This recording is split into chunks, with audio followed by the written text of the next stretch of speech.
Chapter 1. Zhonghai City, Kongju District. Kongju District was a resettlement housing district on the outskirts of Zhonghai City.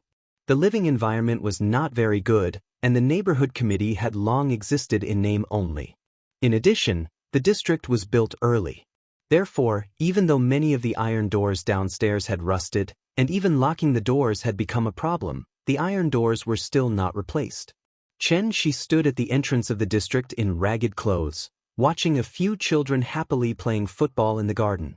He suddenly had a feeling that it was a lifetime ago. It felt like a lifetime ago.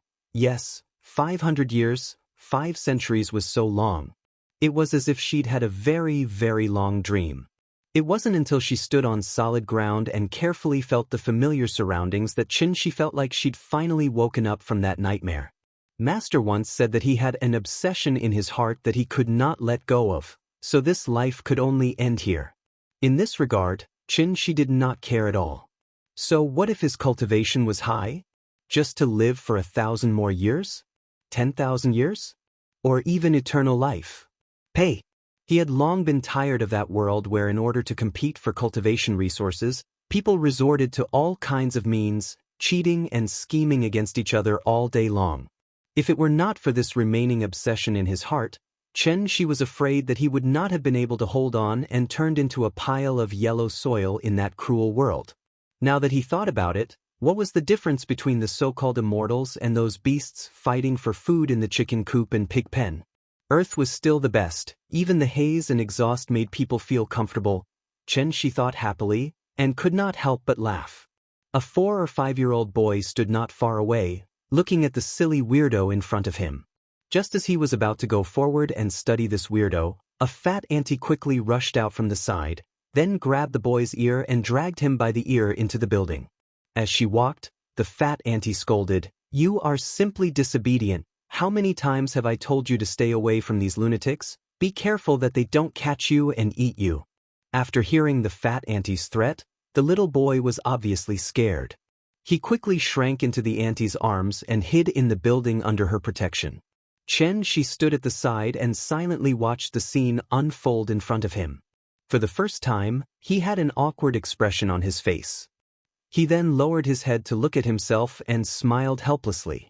His current appearance could be said to be extremely miserable. His white gown had long been reduced to rags, and his hair was as messy as a chicken coop. There were even obvious burn marks on the ends of his hair. If he walked out like this, it was not surprising that he would be regarded as a lunatic who made a living by rummaging through trash cans on the streets. His soul was damaged, his cultivation was lost, and there were countless internal injuries on his body. This was the price he had to pay to return. However, even though it was tragic, at least he managed to come back alive, right? With the power of the soul formation stage, he had to cross the void, pass through several space rifts, and cross many galaxies before finally returning to Earth. It wasn't an exaggeration to say that this was definitely a magnificent feat that had never been done before and would never be done again. Xianxia calmed himself down and walked in the familiar direction. As he got closer and closer to the familiar building, his heart began to beat violently. He had not experienced this kind of nervous and uneasy feeling for 500 years. He had suffered in the cultivation world for 500 years. He had gone from the lowest level of servant to a mighty divine monarch. In the end, he still gave up everything and risked his life to forcibly return. In fact, it was because of the stubbornness in his heart. Since there was no hope of attaining the throne in this life, why not return to his roots and rest early? Xianxia, who was determined to die, set off just like that. The heavens seemed to have finally opened their eyes.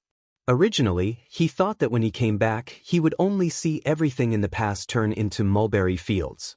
However, who would have thought that after arriving on Earth, Xianxia would be shocked to discover that only 5 years had passed on Earth. Only 5 years. What was the cause of this? Xianxia didn't know, nor did she want to know. He only cared about one question now. 5 years had passed. Was she doing well? She was now, suddenly, Xianxia did not dare to imagine anymore. He, who had only used 500 years to become a divine monarch and was known as the supreme on the prodigy roll, suddenly felt a little scared. Last year, in this door, The peach blossoms were both red. He did not know where the peach blossoms were, but the peach blossoms were still smiling. Forget it. If you marry someone else, I will also fulfill the promise I made to you at that time. As if he had finally made a decision, Xianxia threw away the various distracting thoughts in his mind and strode through the familiar iron door. I ascended to become a divine monarch, not to live forever, but to bless you with happiness and peace. Third floor. The second room from the left, 302. When he saw the slightly faded fortune on the iron door, Xianxia was suddenly stunned. The word, fortune, was still there, and the couplet was still there. This was what he had personally put on with her before he disappeared. Could it be? She is still waiting for me? Xianxia stretched out his trembling right hand and gently knocked on the door. Now, he looked like a groom standing on the wedding stage ready to welcome the bride, but also like a luthier who received an invitation but did not dare to look at the bride's name on it. Xianxia tidied his tattered clothes, trying to make them more pleasing to the eye. Then he scratched his hair again. That skillful action was like that of 500 years ago, when he was still in university. Every morning before he went out for a date, he would do this signature action in front of the mirror. Who is it? Xianxia did not have to wait for long before someone answered the door. The moment he heard this voice, Xianxia felt as if his heart had suddenly become empty. This was not her voice, definitely not. Perhaps to verify Xianxia's guess, after this voice, the door opened. Behind the door was a middle-aged woman who looked to be in her 50s or 60s.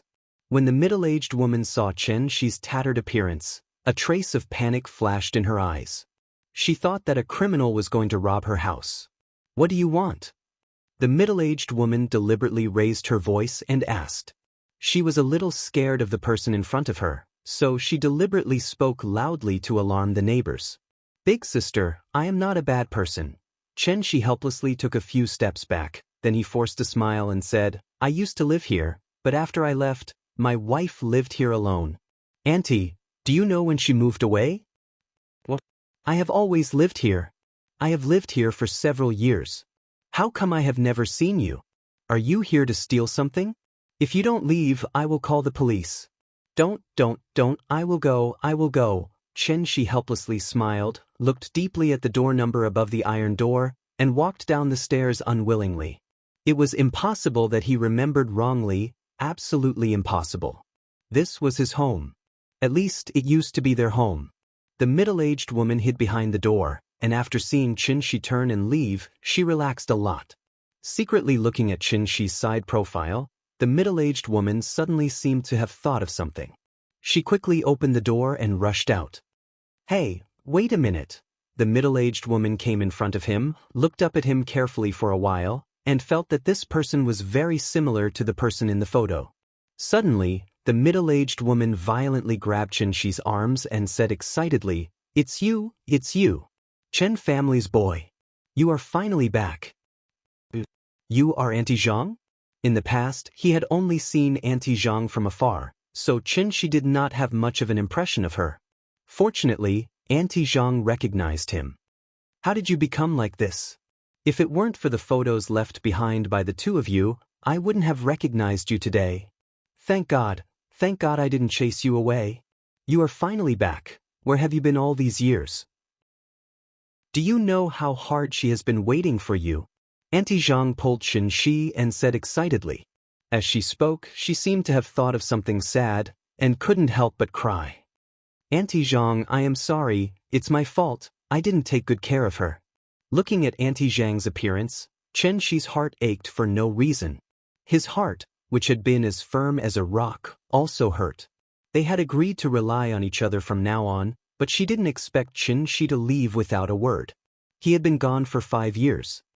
Auntie Zhang, is she at home? Xianxia asked in a trembling voice.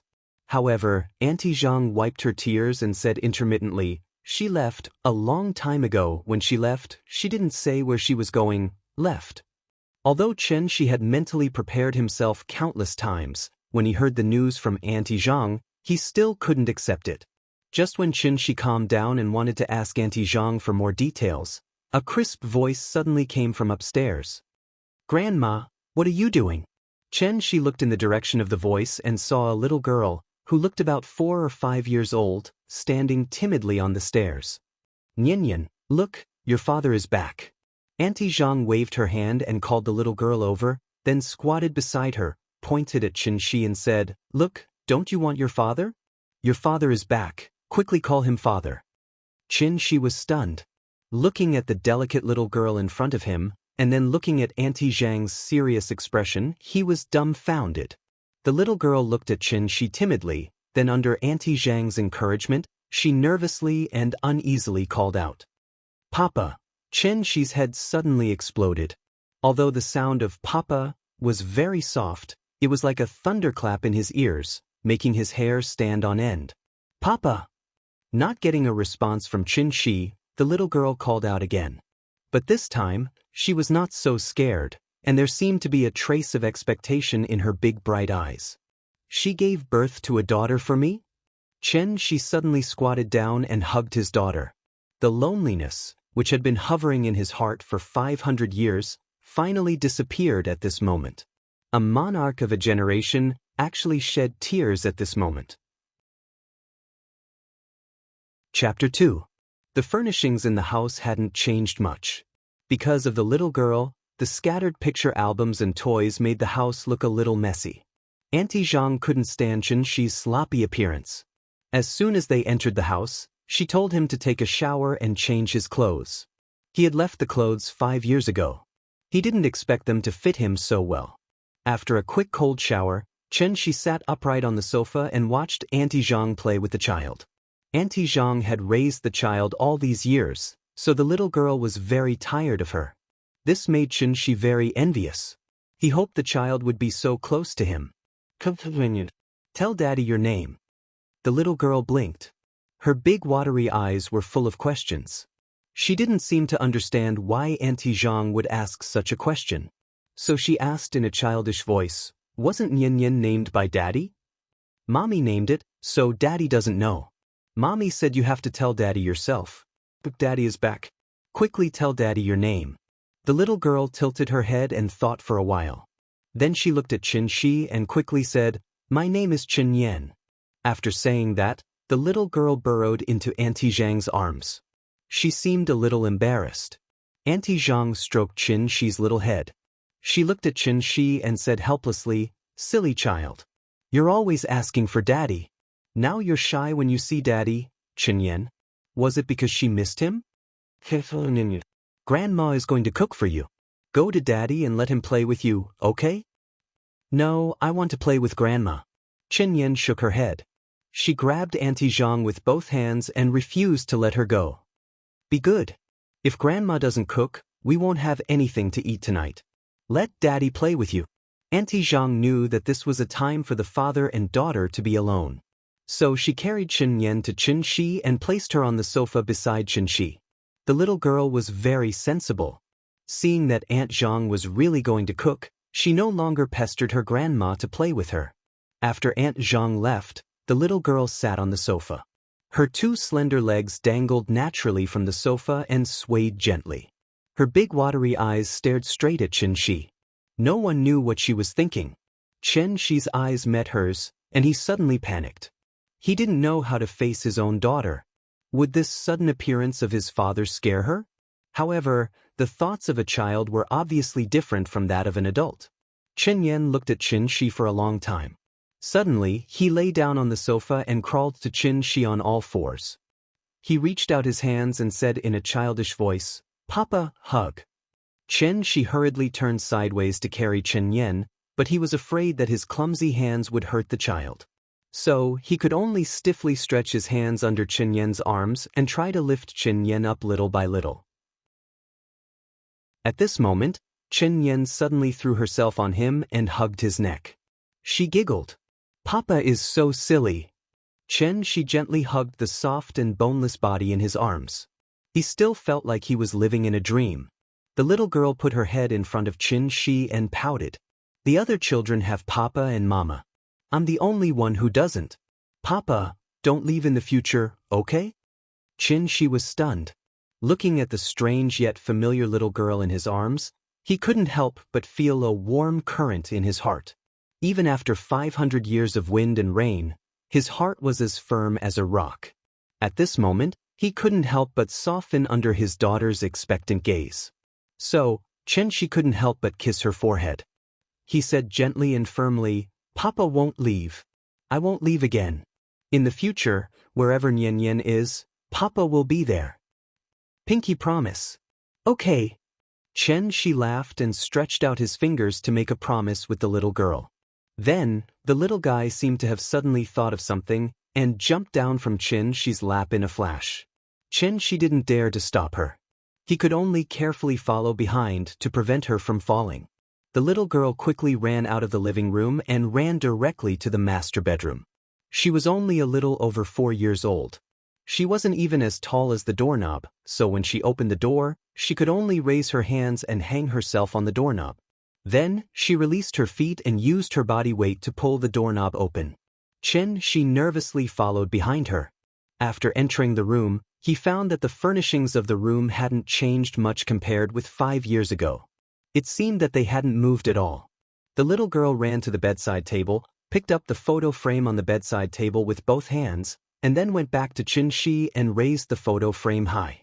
It seemed that she wanted to show it to Xianxia. Xianxia leaned over and picked up his daughter. He sat on the edge of the bed and took the photo frame from her hands.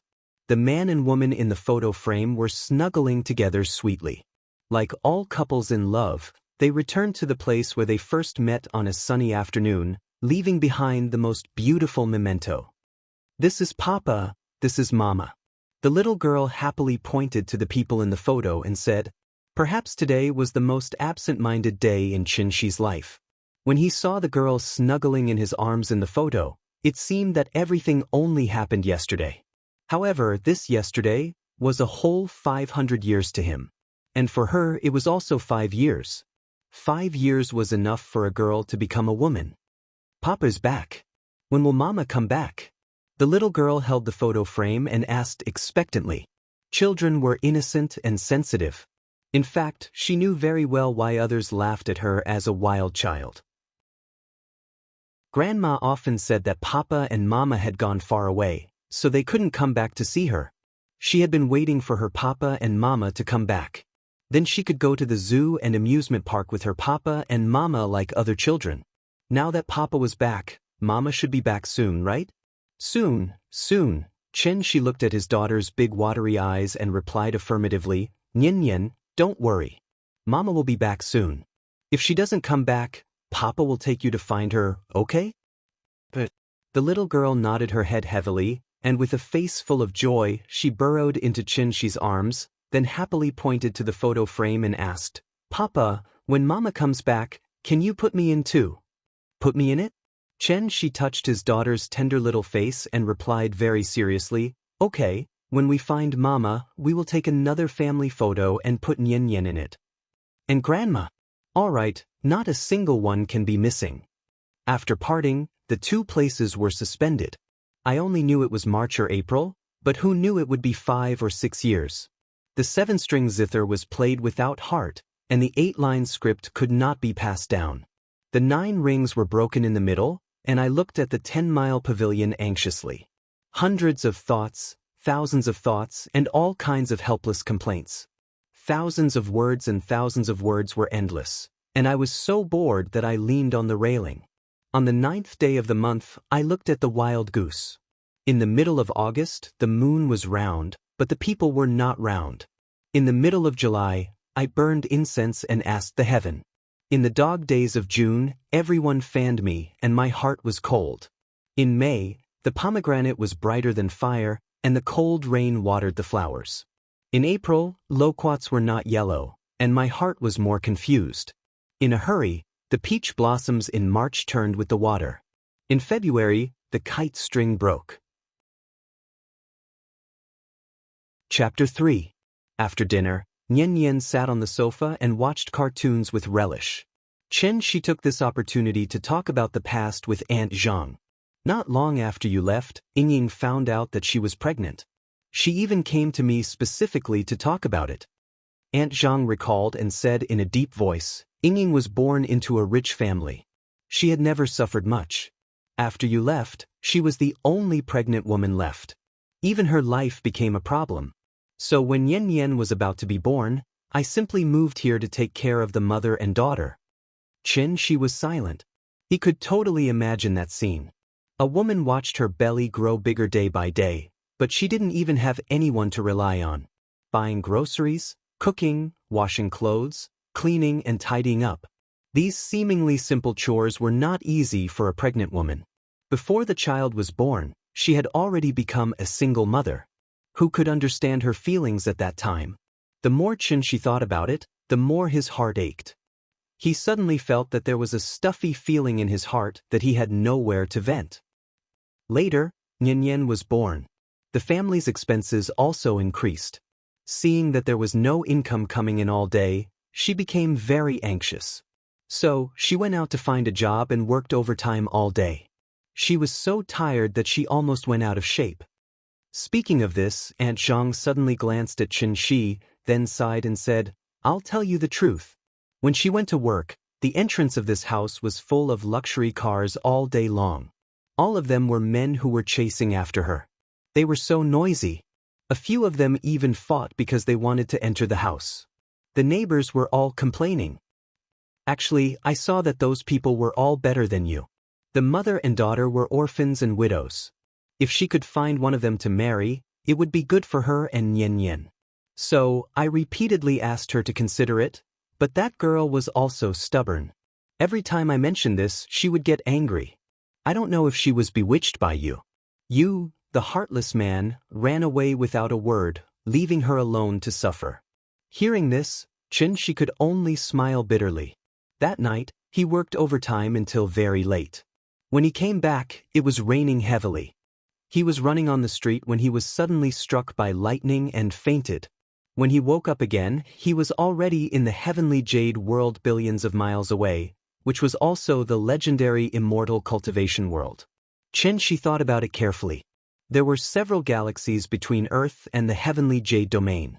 How powerful could a bolt of lightning be? The electric current was too weak to even scratch an itch, so it was absolutely impossible for lightning to cause him to instantly travel through the galaxy. The real reason was most likely that an ancient secret treasure that existed on Earth was coincidentally activated by lightning, thus affecting him while he was running in the rain. The more he thought about it, the more it deviated. Xianxia quickly shook his head and focused on listening to Aunt Zhang's explanation. "When Yen Yen was more than a year old, Ying suddenly told me that she was going to find you and wanted to entrust the child to me. Although I used to be just a servant in their house, I also watched Ying grow up. To put it bluntly, I had long regarded Ying as my own daughter, and her daughter was naturally my granddaughter, so I agreed. She went to find me."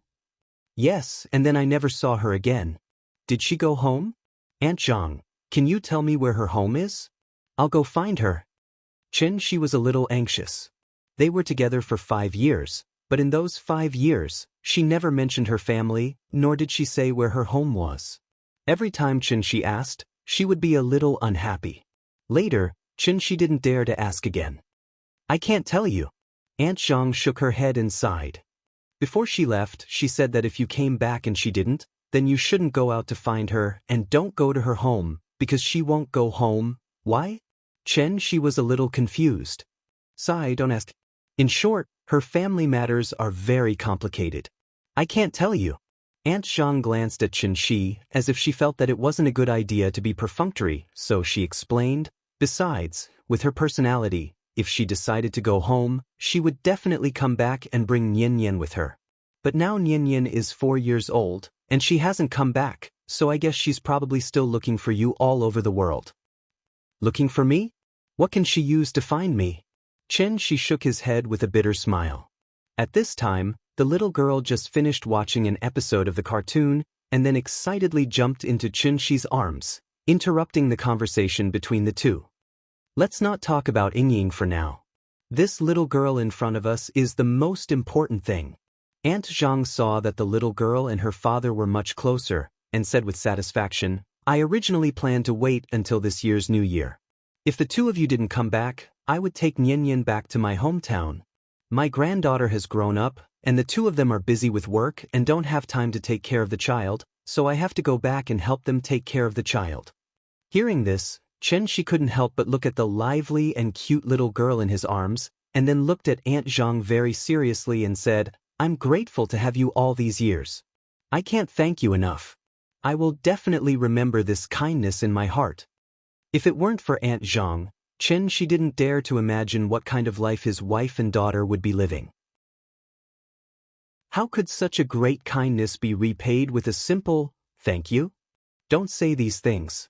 Yingying is also half a daughter to me. Since she entrusted Nianyan to me, I will naturally treat this child well. However, since you're back, I'll leave Nianyan in your care. I should go home and see my granddaughter. After saying this, Aunt Zhang looked kindly at Nianyan, as if she was still reluctant to part with her. At this time, the little girl also heard her words. She quickly jumped down from Xianxia's arms and ran to Aunt Zhang's side. She suddenly burst into tears, hugging her legs and sobbing, Grandma, don't go, good girl, Grandma won't go. Grandma will stay with you. Aunt Zhang smiled and rubbed Nianyan's head, but there was still a trace of reluctance in her eyes. After living together for a few years, even if it was just raising a cat or a dog, there would be deep feelings, let alone an innocent and cute child.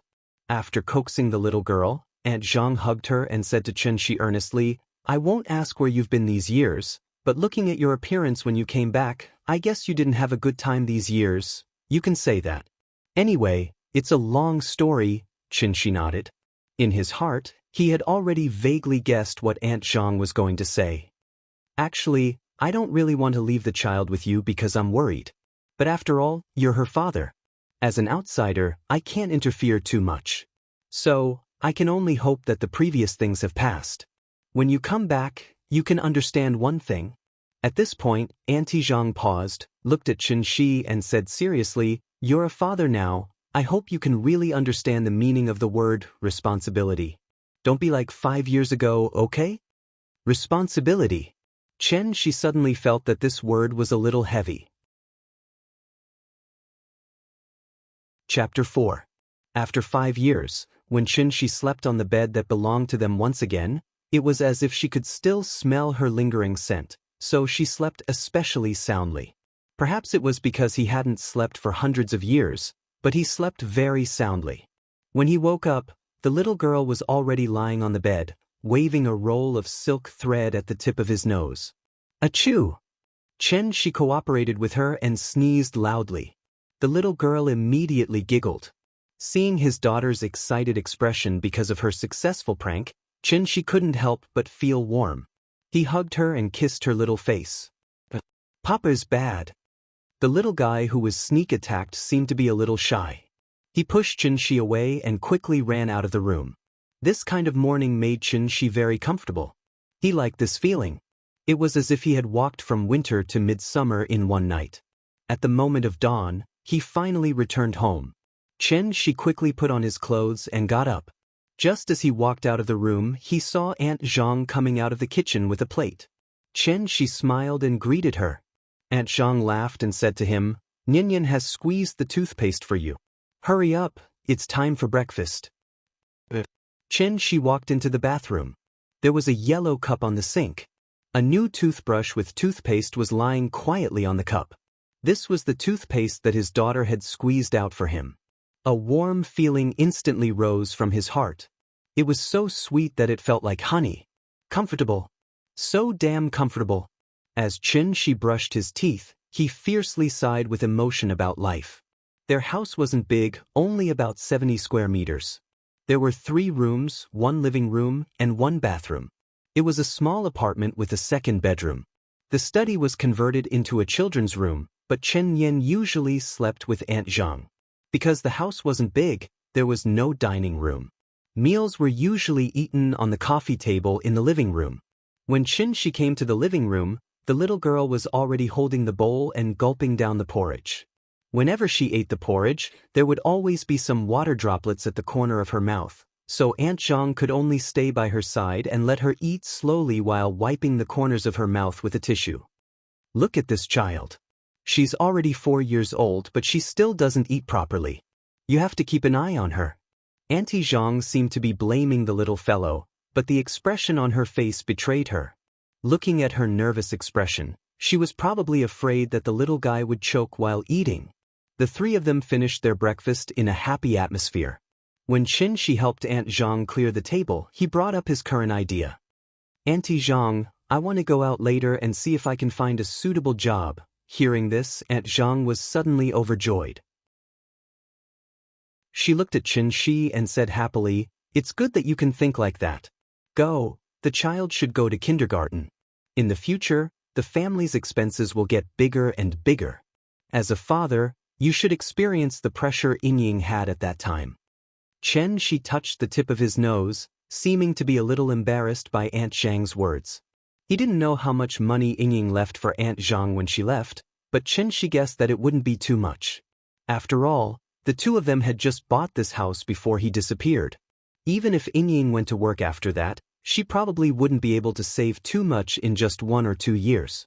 The cost of raising a child was already very high, so Xianxia guessed that Aunt Zhang might have put in a lot of her own retirement money for the little guy in the past few years. Forget it, I already owe Aunt Zhang too much. I'll find a chance to slowly pay her back in the future." After helping Aunt Zhang tidy up the living room, Xianxia rummaged through the shoe cabinet at the door, trying to find a pair of old shoes to wear. At this time, the little guy suddenly burst into tears. Seeing her crying heartbreakingly, Xianxia was immediately frightened. Xianxia hurriedly ran over to the little guy and gently comforted her. "Nian, what's wrong?" "Papa, don't go, Papa, don't go." The little guy sat on Xianxia's arm, crying and firmly grasping Xianxia's neck with her hands. It looked as if she had been greatly wronged. If a child's crying could be graded, then she must be at the S level now. Papa won't go anywhere. Nian, be good, don't cry." Xianxia didn't know whether to laugh or cry. It turned out that the little guy saw him looking for shoes and thought that he was going to leave. Because of the commotion, Aunt Zhang hurriedly came out of the kitchen. She patted Xianyan's head and persuaded, "Nian, be good, Papa won't go. Papa has to find a job to earn money to support the family.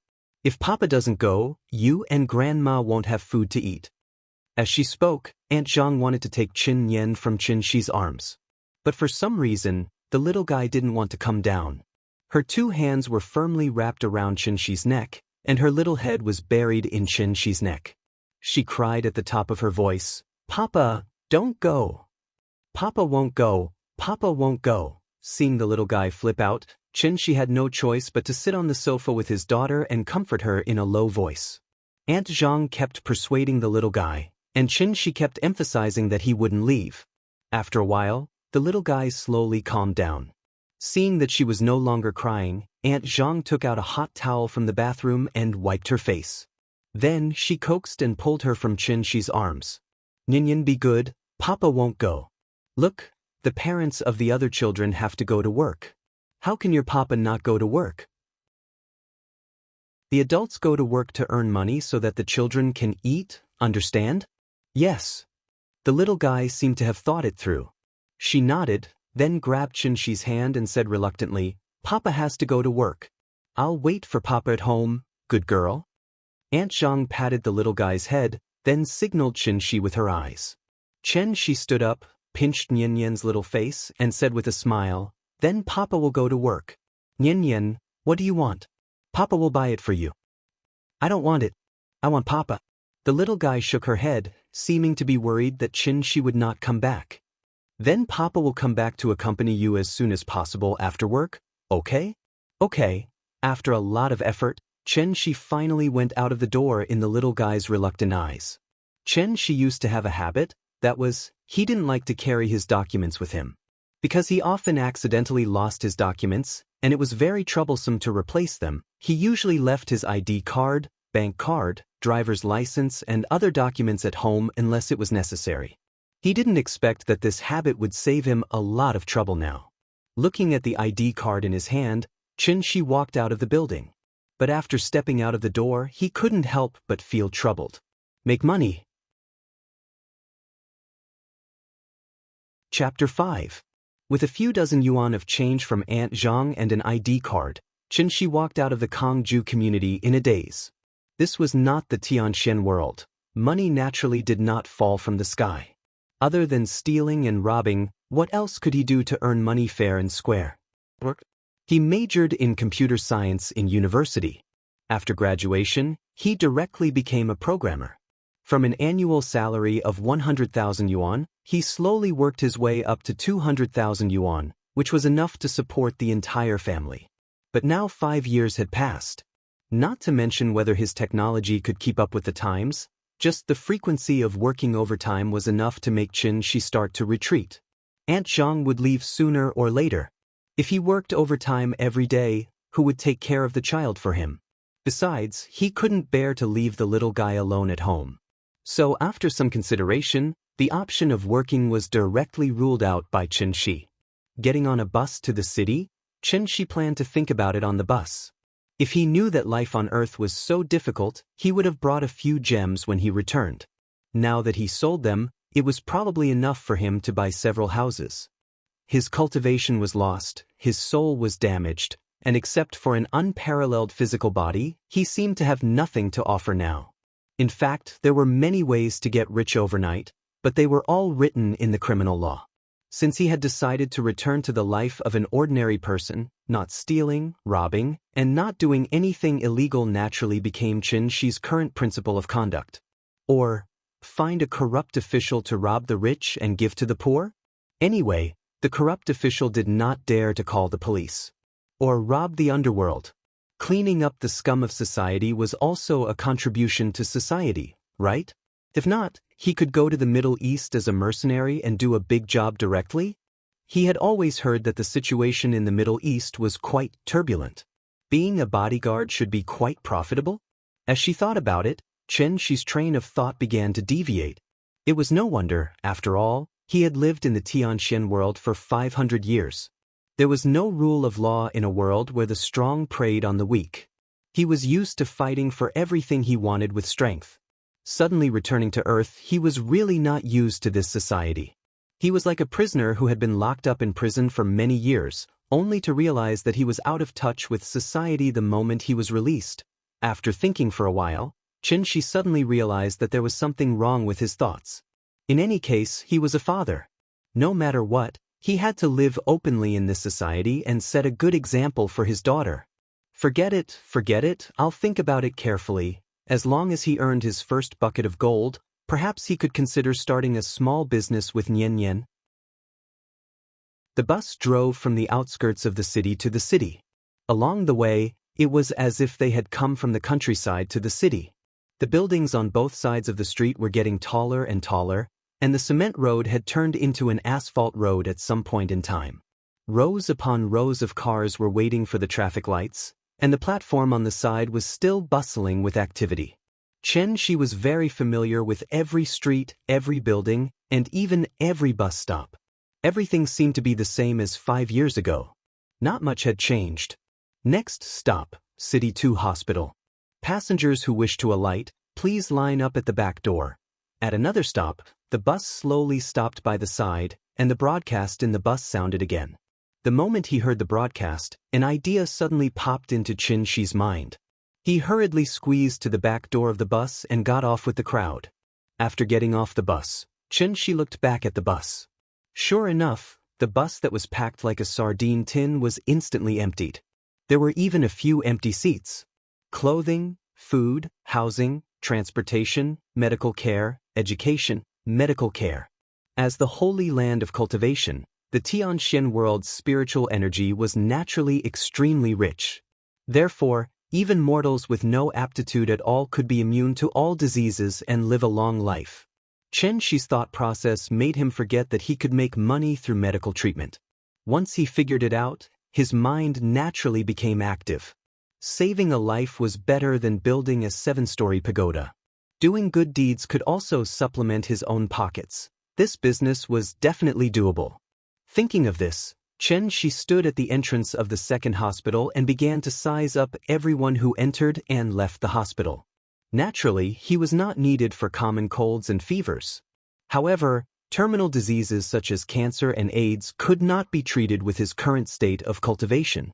Therefore, Xianxia decided to target some difficult and complicated diseases first. However, Imagination was always beautiful. Xianxia stood at the entrance of the second hospital. He did not see many patients with difficult and complicated diseases, but he did encounter several waves of medical scammers. "Little brother, do you want to see a doctor? What disease? I can help you register." The number of a retired veteran of the second hospital, guaranteed to cure all diseases. "Do you want to register?" These scammers actually only had a few tricks up their sleeves. There was someone outside who was in charge of soliciting customers, following behind you in the name of registering. Normal people would have the most basic vigilance, so they did not prepare to deceive people in the first wave. When you were queuing up at the hospital to register, a doctor or nurse in a white coat would appear, wearing a uniform to help you solve your problems. This was scammer number 2. After scammer number 2 was as ferocious as a tiger, he would regretfully tell you that there was no more number. However, a third scammer would appear. Scammer number 3 would pretend to be a patient with similar conditions as you, then cooperate with scammer number 2. If you still did not believe, they would bring you upstairs, and scammer number 4 would appear. In short, scammers number 2, 3, and 4 only had one goal, and that was to trick you into leaving the hospital and going to the outpatient department where the retired miracle doctor was. Once you were tricked out of the hospital, their serial scams would basically succeed. Xianxia was looking for her target while watching the scammers act out their show in boredom. However, he watched for more than an hour, but he still did not see a single scammer succeed. Xianxia could not help but feel a little emotional. These days, even scammers had a hard time. After waiting for a while, Xianxia began to wonder if his method was not right.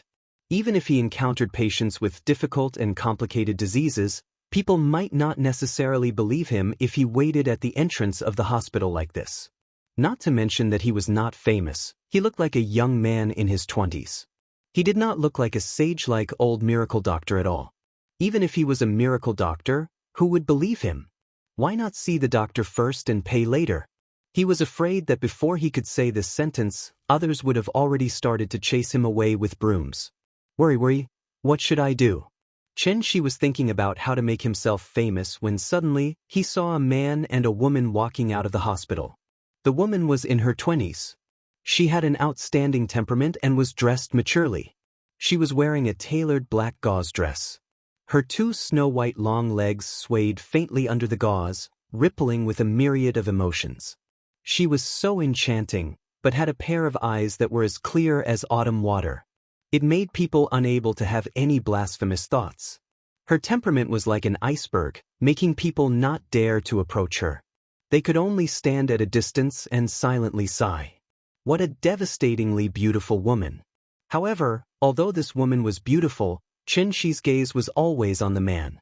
This was a middle-aged man in his 40s or 50s. His every movement had a hidden power. When he walked with a majestic gait. He looked particularly energetic. This man looked to be in his prime, but Xianxia knew that he was sick. Chapter 6. Business was here. This was not the time to pretend to be aloof. After waiting for so long, he finally found a suitable target. He could not let this cooked duck fly away. His daughter was growing. She needed money to supplement her nutrition, go to school, buy clothes, and buy toys. As a father, if he did not work hard now, how could he leave a perfect and happy childhood for his daughter? Therefore, when Xianxia saw his target appear, he took the initiative to walk toward them. Because only by taking the initiative would a story happen between them. The man and woman seemed to have driven a car.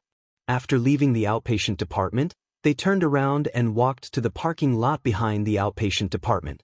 Xianxia followed them to the parking lot. After seeing that there were not many people here, Xianxia quickly walked past the 2 people and directly reached out to stop the man and woman. "Little brother, what's the matter?" Xianxia's behavior was a bit impolite, but the middle-aged man was not angry. Instead, he asked gently. In order not to appear like those medical scammers at the hospital entrance, Xianxia decided to go straight to the point after some consideration. Therefore, he did not talk nonsense. He directly looked at the middle-aged man and said, "You're sick. I can cure you." As if to make his words more convincing, Xianxia's eyes looked very sincere at this moment. I'm sick. Hearing this, the middle-aged man could not help but be stunned. The middle-aged man seemed to have not recovered from Xianxia's words. The woman next to him was already angry. She immediately scolded in a delicate voice, "You're the one who's sick." After that, she glared fiercely at Xianxia. Then, she took the middle-aged man's arm and wanted to pull him away.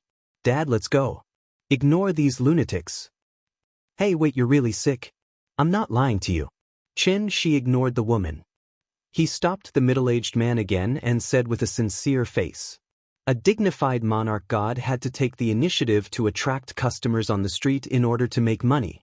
He even had to use his hot face to kiss someone's cold ass. This was life." Perhaps moved by Xianxia's sincerity, the middle-aged man signaled the woman not to worry. Then he looked at Xianxia and asked, "Little brother, you said that I'm sick. Tell me, what illness do I have? Can I check your pulse to confirm it?" "Sure." The man nodded and stretched out his right hand. Xianxia held his wrist and made a gesture that was not very standard to feel the pulse. Not long after, Xianxia released his hand and said with certainty, "Your injuries are very serious. You probably won't live past 50. What a joke. The woman was clearly enraged. She couldn't help but laugh in anger. "My father is already 52 years old. How dare you say that he won't live past 50? I'm warning you, if you don't leave now, you'll have to bear the consequences." After saying that, the woman took out the car key and unlocked the car with a beep. Then, she pulled the middle-aged man and walked to the car not far away. Already 52? Xianxia was also stunned. He didn't expect that the first patient he took the initiative to find would be misdiagnosed by him. It didn't make sense. This middle-aged man looked strong, but if one looked closely at his complexion, one could clearly see that his face was a bit pale, which was different from his normal skin color. Although he walked with large strides and held his head high, with Xianxia's superior vision, she could naturally see that his body was slightly unnatural, as if he was forcibly pretending to be healthy at all times. Because of this, Xianxia proposed to take his pulse, wanting to see what illness this middle-aged man had. In fact, after this period of recovery, Xianxia had cultivated a little bit of true essence again. It was also because of this that he could control true essence into the middle-aged man's body when he felt his pulse. From there, he could understand the man's current physical condition in detail. The man's internal organs were all damaged, and it was very serious. The strange thing was that the middle-aged man's internal injuries didn't seem to have been caused in a single breath. Instead, they seemed to have been caused by an external force over a long period of time. It was as if someone had taken a knife and continuously cut open his internal organs. The most serious injury was the lung. The wound had already begun to fester. Xianxia estimated that even if the man immediately went for a resection, his injury wouldn't get better. Thinking of this, Xianxia looked at the middle-aged man who was about to get into the car and said, "I don't know what method you used to extend your life, but according to your current situation, you could die suddenly at any time." Hearing this, the middle-aged man stopped. By the time he turned around again, the carefree temperament on his body had already disappeared. He frowned slightly and asked with a sullen face, "Little brother, do you really know medicine? I can cure you." Xianxia nodded. His attitude was very confident. "Really? 100% sure. Then what do you want?" "Money." "How much?" Hearing this, Xianxia immediately sneaked a glance at the old A6 behind the middle-aged man. After a little consideration, he opened his mouth and said, 100,000. Xianxia was still hesitating whether he had asked for too high a price. If the man wanted to bargain, 50,000 was not out of the question. If the man still thought it was too expensive, 20,000 would be fine too. In short, if the price was as high as the sky, the price would fall. However, what Xianxia didn't expect was that as soon as he asked for the price, the middle-aged man had already agreed to it without hesitation. At this time, the woman who had already opened the door and was about to get into the car couldn't take it anymore. She carried a small Kuan bag and walked quickly in high heels to the middle-aged man's side. She called out anxiously, "Dad?" The middle-aged man waved his hand and motioned for her to calm down. She was so angry that she stomped her feet and scolded Xianxia coldly. "Are you selling crutches? My dad is not sick. This is the hospital. Dad, do you feel uncomfortable anywhere? Let's go check now and ignore these liars." "Chiotong, stop it." The woman was about to go crazy with anger. However, the middle-aged man didn't listen to her at all. Instead, after hearing what she said, he immediately stopped her with a straight face. "Dad." The woman curled her lips and looked like she was about to cry. Seeing his daughter's aggrieved look, the middle-aged man's expression couldn't help but soften a lot. Thus, he patted her shoulder and whispered, "Chiotong, get in the car first. Dad will explain to you later." Perhaps it was because of her good family background, the woman obediently got into the car after hearing the middle-aged man's words. However, before she left, she glared fiercely at Xianxia. She really hated this big liar. This big liar actually dared to cheat the father and daughter. She must teach him a lesson later. Thinking of this, the woman immediately took out her phone from her bag and quickly sent a text message. Outside the car, the middle-aged man waited until his daughter got into the car before he looked at Xianxia and said seriously, "Money is not a problem, but I hope you really saw through my illness." Otherwise, he didn't say the second half of the sentence, but the meaning was self-evident. Xianxia nodded, indicating that he understood what he meant. Chapter 7. Ning Chiotong pouted as she sat in the driver's seat. Her father, Ning Zhonghua, sat in the front passenger seat. As for the back seat, naturally, it was the big liar that she hated so much. Ning Chiotong couldn't understand what was going on with her father. As his daughter, Ning Chiotong naturally knew her father's physical condition very well. He usually looked very healthy. He could carry a bucket of nearly 20 pounds of mineral water with one hand and even run around the house with it. But how could this big liar scare her father with just a few words? Even selling crutches wouldn't be so exaggerated. Ning Chiotong drove away from the second hospital very gloomily.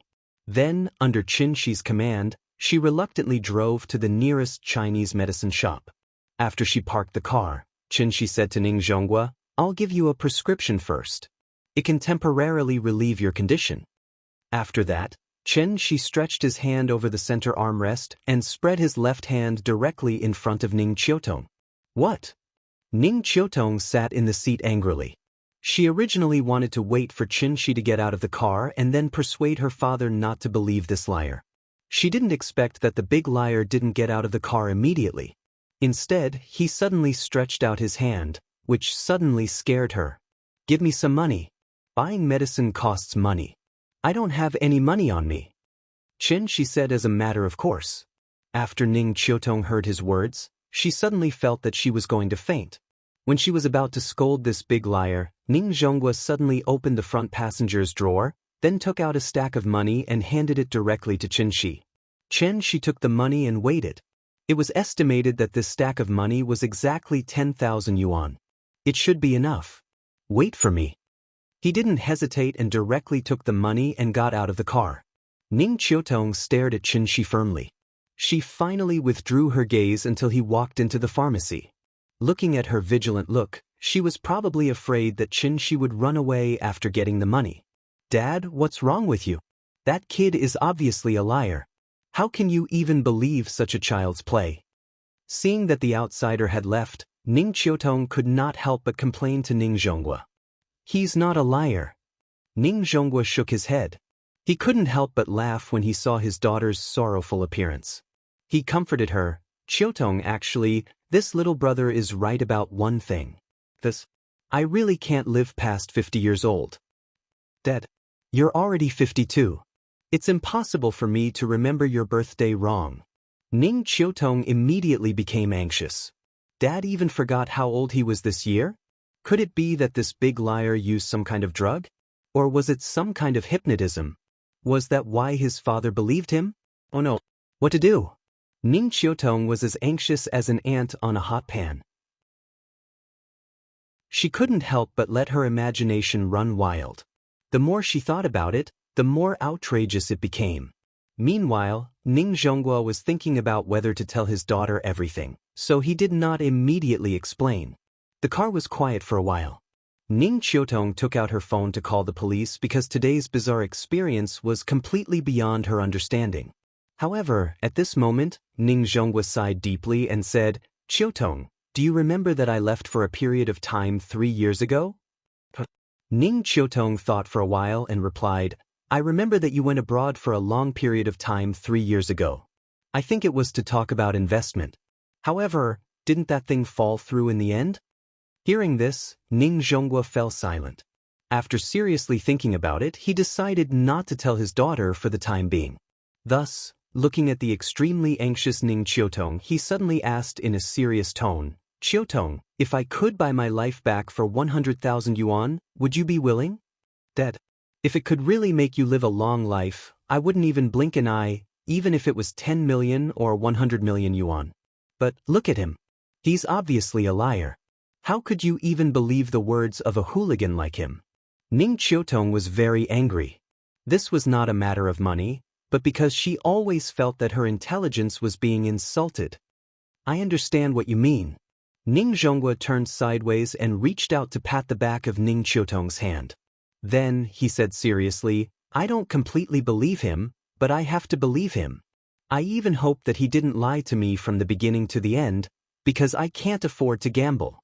If 100,000 yuan could buy my life back, then what's wrong with giving it a try? Dad, if you really feel uncomfortable, let's go back to the hospital for a checkup, okay? If you think that the standard of the city's second hospital isn't good enough, then I'll go abroad with you for a checkup." Ning Zhonghua shook his head and reached out to hug his daughter. Then, he said solemnly, "Trust your father's feelings, okay?" Half an hour later, Xianxia walked out of the pharmacy with 2 big bags. As soon as he opened the door, he felt that the atmosphere in the car was a bit strange. Thinking about it, looking at the woman's dress and temperament, he guessed that she was a real strong woman at work. This kind of social elite usually paid attention to objectivity, rationality, and facts, so they always only believed in their own judgment. Since she had already determined that he was a liar, then naturally she wouldn't believe him no matter what. He guessed that she had just quarreled with her father. Forget it, he couldn't care less about other people's family matters. Since Wang Zhonghua was willing to believe him, then Xianxia would naturally do his best to cure him. Xianxia opened the door and put one of the bags of medicine in the back seat. Then he carried the other bag and stood beside the passenger seat. Then he said to Wang Zhonghua through the window, "Take the bag of medicine in the car back. Decoct 1 dose every day. Decoct 2 juices for each dose. Take 1 in the morning and 1 in the evening, and take it after meals." "And what else?" "This medicine can only relieve the pain temporarily. It won't help your condition at all." Speaking of this, Xianxia lifted the other bag of medicine in his hand, then pointed to the bag and said, "I need 3 days to prepare. Give me a business card, and I'll contact you in 3 days. Ning Zhonghua took out a business card from the bag and handed it to Xianxia. Xianxia glanced at it. There was only a name and a string of phone numbers on it. "Put the money for the medicine on me. There's no need for a deposit. After I cure you, I'll settle it again. 90,000. After that, Xianxia waved at Ning Zhonghua and turned to leave. After Xianxia left, Ning Qiutong started the car angrily. Then she spat and said with some sarcasm, "So useless. You're satisfied with just 10,000. Hey, Qiutong, why do I feel like there's another meaning in your words? Are you blaming your father for being senile? How would I dare?" Ning Qiutong said with resentment. "Didn't you see that he bought a lot of medicine? How much is this medicine worth? Dad, I think you don't know the hardships of ordinary people. It's 10,000 yuan. The average salary in Zhonghai is less than 5,000. He earned 2 months' salary in half an hour. Isn't that enough?" Hearing this, Ning Zhonghua laughed and said, "Let's wait. Didn't he say that he needed 3 days to prepare? Don't jump to conclusions. Let's talk about it in 3 days. There are still 3 days left. I dare to bet that he has already disappeared without a trace." After that, Ning Qiutong looked at the rearview mirror, as if trying to find the big liar's figure. As for Xianxia, she really did as she said. She had long since run away, because he had to rush home to see his daughter. After not seeing the little girl for half a day, Xianxia began to feel a little empty in his heart. He was not used to it. As long as he thought of the little girl waiting for him to come home, he couldn't wait to recover his cultivation immediately and fly to his daughter in an instant. Chapter 8. In fact, Ning Qiutong really wronged Xianxia. Because after buying the medicinal materials, there was only about 800 yuan left out of the 10,000 yuan. Ordinary medicinal materials were not expensive, but the aged ginseng, deer antler, and caterpillar fungus were very valuable things. These age tonic medicines contained a small amount of heaven and earth spirit qi. Because the cultivation environment on earth was too bad, the heaven and earth spirit qi was almost dried up, so Xianxia could only extract it from this kind of medicine. Ning Zhongguo's injury was very serious, and there was no way to treat it through ordinary means, so Xianxia was going to refine a simplified version of the energy cultivation pill for him, using immortal means to save his life. When Xianxia returned to Kangju district with a large bag of medicinal materials, it was already 5 o'clock in the afternoon. The same place, the same time, the same person. But his state of mind was already very different from yesterday. With a faint trace of expectation, Xianxia quickly walked to the door of the house. The familiar apartment building, the familiar iron gate, and the familiar feeling of space and time overlapping, just like yesterday, he stretched out his hand and gently knocked on the door. But this time, just as he finished knocking on the door, there was an instant movement in the house. "Papa! Papa! Papa is back!" The little fellow shouted excitedly. That soft and crisp voice could be heard clearly even by Xianxia standing outside the door. Then, with a burst of hurried footsteps, the door opened. The little fellow maintained the posture of hanging on the door handle, tilting her head and revealing a pair of bright big eyes, quietly glancing outside the house. And when she saw that the person outside the house was really her father, she immediately shouted excitedly, and then pushed open the iron door with great effort, directly throwing herself on Xianxia's lap. "Papa!" Xianxia quickly squatted down, hugged his daughter's small body with his left hand, and then slightly lowered his head, rubbed the little fellow's forehead with his head, and asked happily, "Nian, did you miss Papa?" As if to express how much she missed her father, the little girl actually took the initiative to kiss Xianxia on his face, which immediately made Xianxia laugh out loud. "Let's go back to the house with Daddy." After that, Xianxia lowered his hand slightly and placed it on the little fellow's thigh. The little girl was also very cooperative. She directly sat on Xianxia's arm and then wrapped her arms around Xianxia's neck, allowing Xianxia to carry her into the house. Perhaps it was because she hadn't seen her father for a long time, but after Xianxia sat on the sofa with the little fellow in his arms, the little fellow was unwilling to get down. Instead, she firmly hugged Xianxia's neck and asked her father to watch cartoons with her. Aunt Zhang had heard the commotion outside, but when she confirmed that it was Xianxia, she returned to the kitchen to prepare dinner. "How is it? Is the job search going well?" Auntie Zhang washed the vegetables while asking about Xianxia's situation through the kitchen door. "Not bad. I met an old classmate, and he recommended me to work in a pharmaceutical company." On the way home, Xianxia had already thought of an excuse, so when Aunt Zhang asked, he opened his mouth and made up an excuse. After all, everything that happened to him was too bizarre, so naturally, it was impossible for him to tell Aunt Zhang the truth. "Pharmaceutical company? That's good. When will you officially start work?" "In 3 days." "Oh? Then why don't you play with Nian while you're not at work these days?" "I'm an old woman, and I didn't dare to take her to crowded places before. Now that you're back, you can take her out to play." After hearing Aunt Zhang's words, Xianxia looked down at his daughter and asked, "Nian, Daddy will take you out to play tomorrow, okay?" "But Daddy will take me out to play. I also want to go to the amusement park and the zoo." The little girl immediately cried out excitedly. And Xianxia keenly noticed the word "also" in the little girl's words. After thinking about it for a while, Xianxia understood. He guessed that when the little girl played with other children in the community, she heard about the amusement park and the zoo from them. After all, Aunt Zhang was old and could not hold her for a long time. But if she ran around on the ground, the little girl was likely to run away when there were more people. For safety reasons, Aunt Zhang had not taken the little girl out to play since she was so big. Other children were showing off their experiences, but his daughter could only listen to them. It was quite pitiful to think about it. Thinking of this, Xianxia could not help but feel a little guilty. So, he held his daughter, smelled the faint milky fragrance on the little girl's body, and said solemnly, "Nian, you have to eat more and grow up quickly.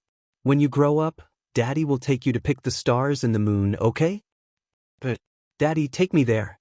It was night. Xianxia waited until Aunt Zhang and the little girl were asleep, and then secretly brought the medicinal materials to the bedroom.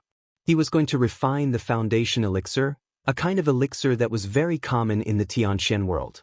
This kind of elixir was the basic elixir that every sect in the cultivation world needed.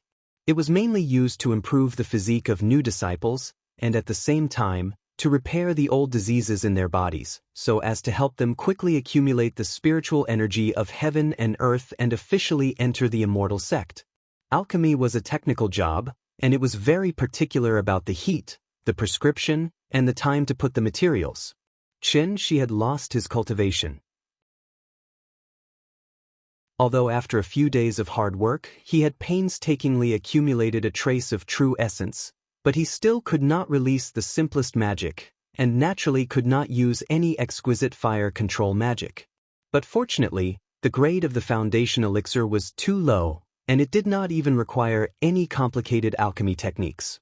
In addition, what Xianxia was going to refine was not the authentic foundation elixir, but a simplified version that he improved based on the existing medicinal materials on Earth. Naturally, there was no need for any techniques. Because of the lack of several main ingredients, Xianxia did not have much hope for the simplified version of the foundation elixir in his hands.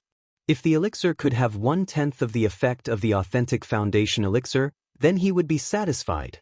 After all, even the cleverest housewife could not cook without rice. Even if he was a grandmaster of alchemy, it was impossible to refine a furnace of elixir out of nothing. Xianxia secretly took an iron basin from the kitchen and placed it on the ground, and sat cross-legged on the side. Then he set up a spirit-gathering formation around the iron basin to prevent the spiritual energy from leaking out. Xianxia slowly put the medicinal materials into the iron basin, starting with the most common ones. When the ordinary medicinal materials filled the iron basin, he put a ginseng in the center of the iron basin, and this was the most valuable part of his large bag of medicinal materials. Shennong's herbal classic had a saying, "Ginseng mainly nourishes the 5 viscera, calms the spirit, stabilizes the soul, stops palpitations, dispels evil spirits, brightens the eyes, and improves happiness and wisdom. If taken for a long time, the body will be lighter and the life will be prolonged." Ningzhong's 5 viscera were injured, so using ginseng as the main ingredient was naturally the best. After putting everything in place, Xianxia concentrated and began to quietly feel the spiritual energy of heaven and earth that existed around him. After adjusting for 81 breaths, suddenly, a strange gust of wind blew in the room with the doors and windows closed. At the same time, Xianxia finally opened his eyes. In the dark and gloomy room, his 2 eyes shone like fireflies. They flickered in the darkness, looking very strange. "Gather!" As his voice fell, the medicinal materials in the iron basin began to tremble slightly. Then, a faint cyclone spiraled up from the middle of the medicinal materials, like a tornado, raging and swallowing everything around it. Xianxia's arms moved continuously, and in an instant, he had already made a few gestures. "Rise." Chapter 9. The next morning, Xianxia was lying on the bed with his back to the door.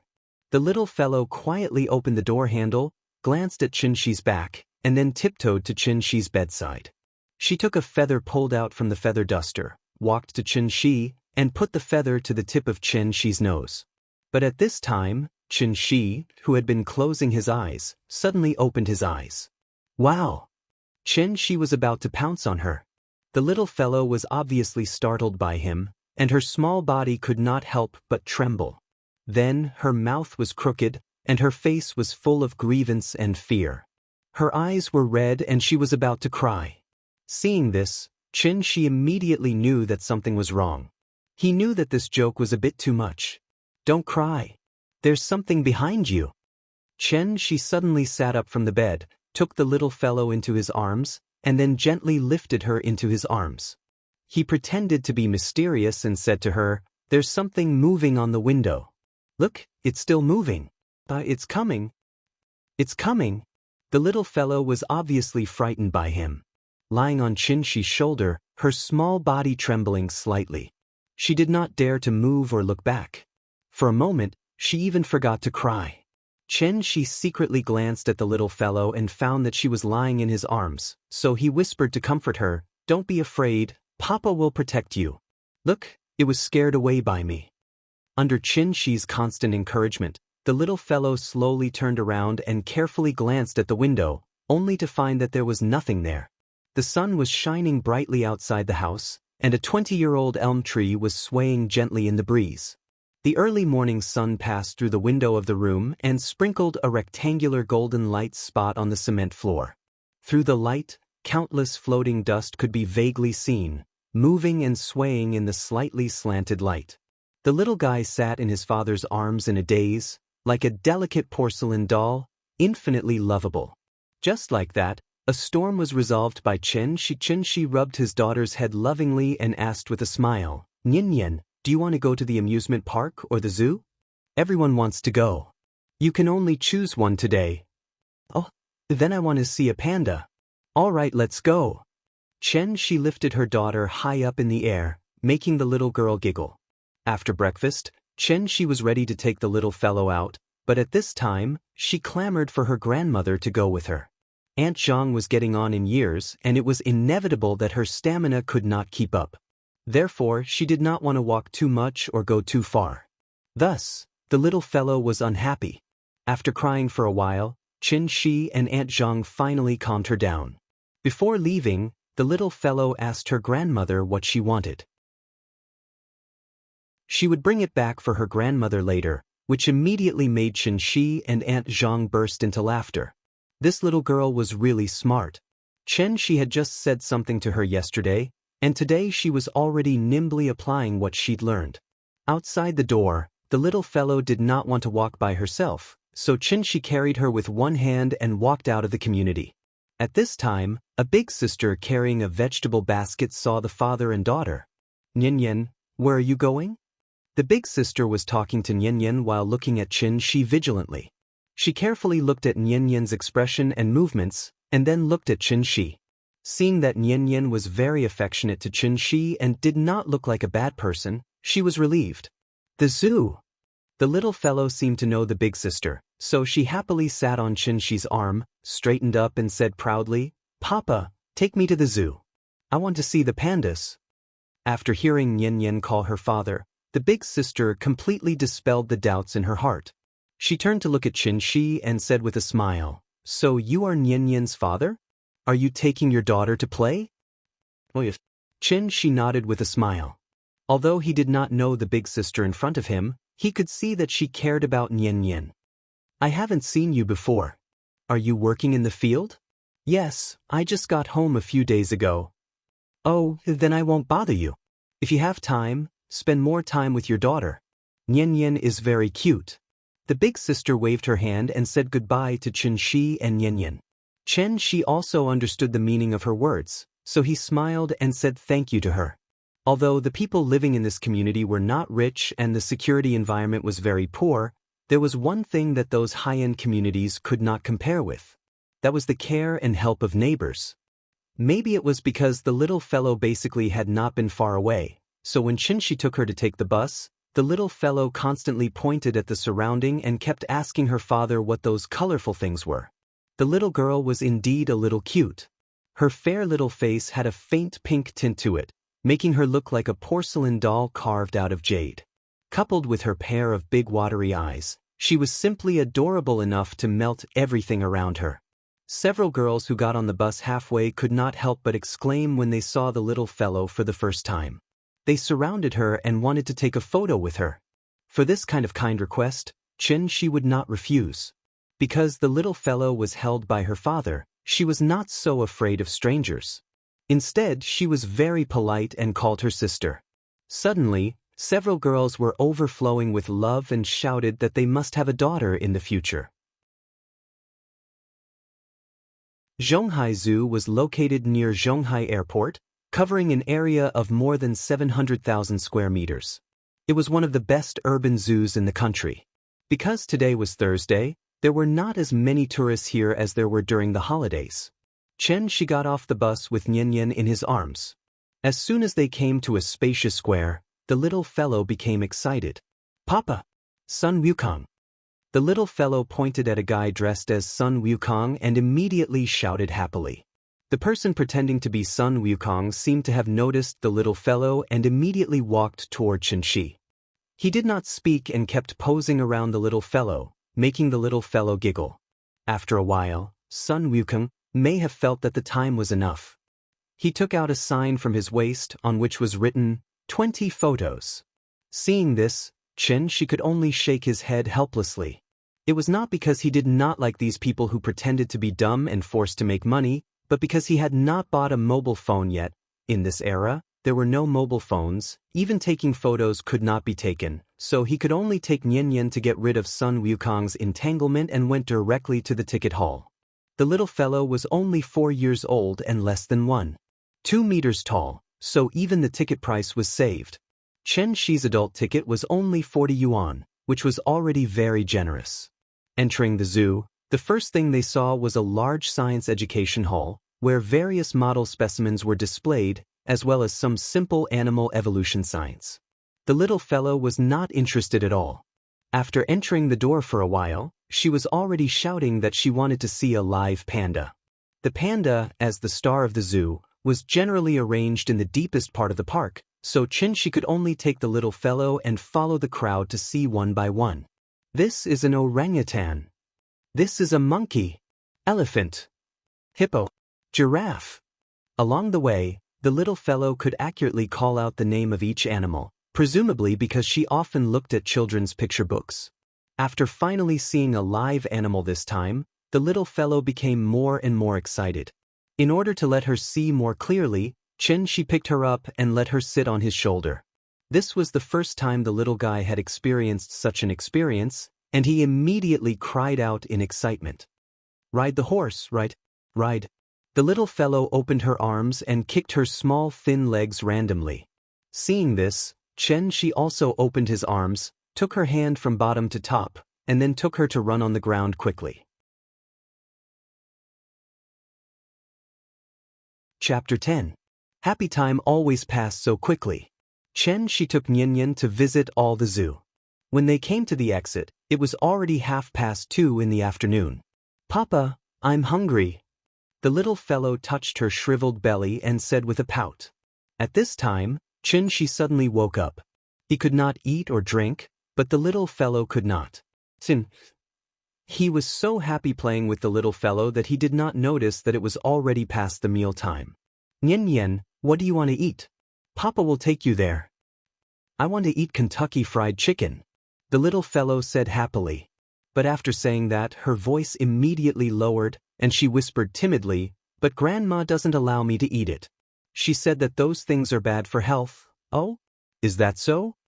After hearing his daughter's words, Xianxia understood that Aunt Zhang really raised her as a granddaughter, so she was determined not to let the little fellow eat any junk food. "Papa can take you there once, but you can't go back and tell Grandma, okay?" "Okay." Hearing this, the little fellow immediately nodded like a chicken pecking rice. Obviously, she had been fascinated by these foreign fast food for a long time. "Come on, eat this candy first, then Papa will take you there." Xianxia took out a black candy from his arms. The little fellow took it and smelled it. Suddenly, she smelled a refreshing fragrance, so she opened her mouth and swallowed it. But after swallowing it, she immediately frowned and shouted, "Papa, bad. So bitter. Not candy." As she spoke, she wanted to spit out the candy. Seeing this, Xianxia immediately covered the little fellow's mouth and persuaded, "Don't vomit, eat it. Papa will buy you Kentucky Fried Chicken." What a joke! More than 9,000 yuan of medicinal materials, plus Xianxia's overnight effort to refine these 3 foundation elixirs. If she vomited, more than 3,000 yuan would be wasted. While forcing his daughter to swallow the elixir, Xianxia reminded himself. When refining elixirs in the future, but remember to add cane sugar. Seeing the little fellow's bitter face and finally swallowing the elixir, Xianxia immediately carried her to the nearby store and bought her a bottle of Wuxia milk. The mist that was about to condense between the little fellow's eyebrows gradually dissipated. Let's go. Daddy will take you to eat KFC. You won't feel bitter after eating KFC. He took the little fellow to a shopping mall near the zoo and saw a long line in KFC from a distance. After waiting for more than 20 minutes, Xianxia finally bought a Doraemon set meal for the little guy. Seeing that the delicacies of his dreams were right in front of him, the little guy was drooling. Xianxia found a seat near the window, put down the plate, and prepared to take the little fellow to wash her hands. But at this time, she shook off Xianxia's hand, picked up a chicken wing and nodded. Looking at her intoxicated look, Xianxia could only helplessly interrupt her and whisper, "Ninian, be good. You have to wash your hands before eating, or you will have worms in your stomach. Are you afraid? Let's go. Daddy will take you to wash your hands." Although it was impossible for the child to get sick with him, it was still necessary for the child to develop good habits from an early age. After several persuasions, the little fellow reluctantly put down the chicken wing in her hand and obediently followed her father to wash his hands. "Papa, you eat."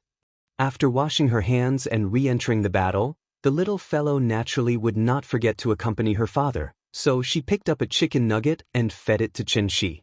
"Well, it's delicious. More." Xianxia smiled and swallowed the chicken nugget fed by the little fellow, then picked up a tissue and wiped the corners of her mouth. No matter where a beautiful woman was, she could easily become the focus of attention, and the little beauty was the same. Looking at the envious eyes of many people around, Xianxia suddenly felt a little proud. "This is my daughter." The father and daughter were quietly enjoying their familial happiness. At this moment, a figure suddenly appeared outside their glass wall. The person knocked on the glass. Xianxia looked up and saw that it was a young woman dressed beautifully. The woman wore a pair of sunglasses that covered half of her face, but from her delicate chin and high nose, it could be inferred that she should be a great beauty. The woman knocked on the glass. When Xianxia raised his head and looked at her, the woman quickly walked away. Xianxia was a little confused. At this time, the woman had bypassed the glass wall, entered the restaurant, and walked directly in their direction. The woman excitedly went straight to the father and daughter, took off her glasses, and said with surprise, "Xianxia? It's really you? Long time no see." "Lin Xian?" Looking at the woman with exquisite makeup in front of him, Xianxia's mind couldn't help but recall her appearance when she was still in university. At that time, although she wasn't as gorgeous and mature as she was now, she also loved to dress up.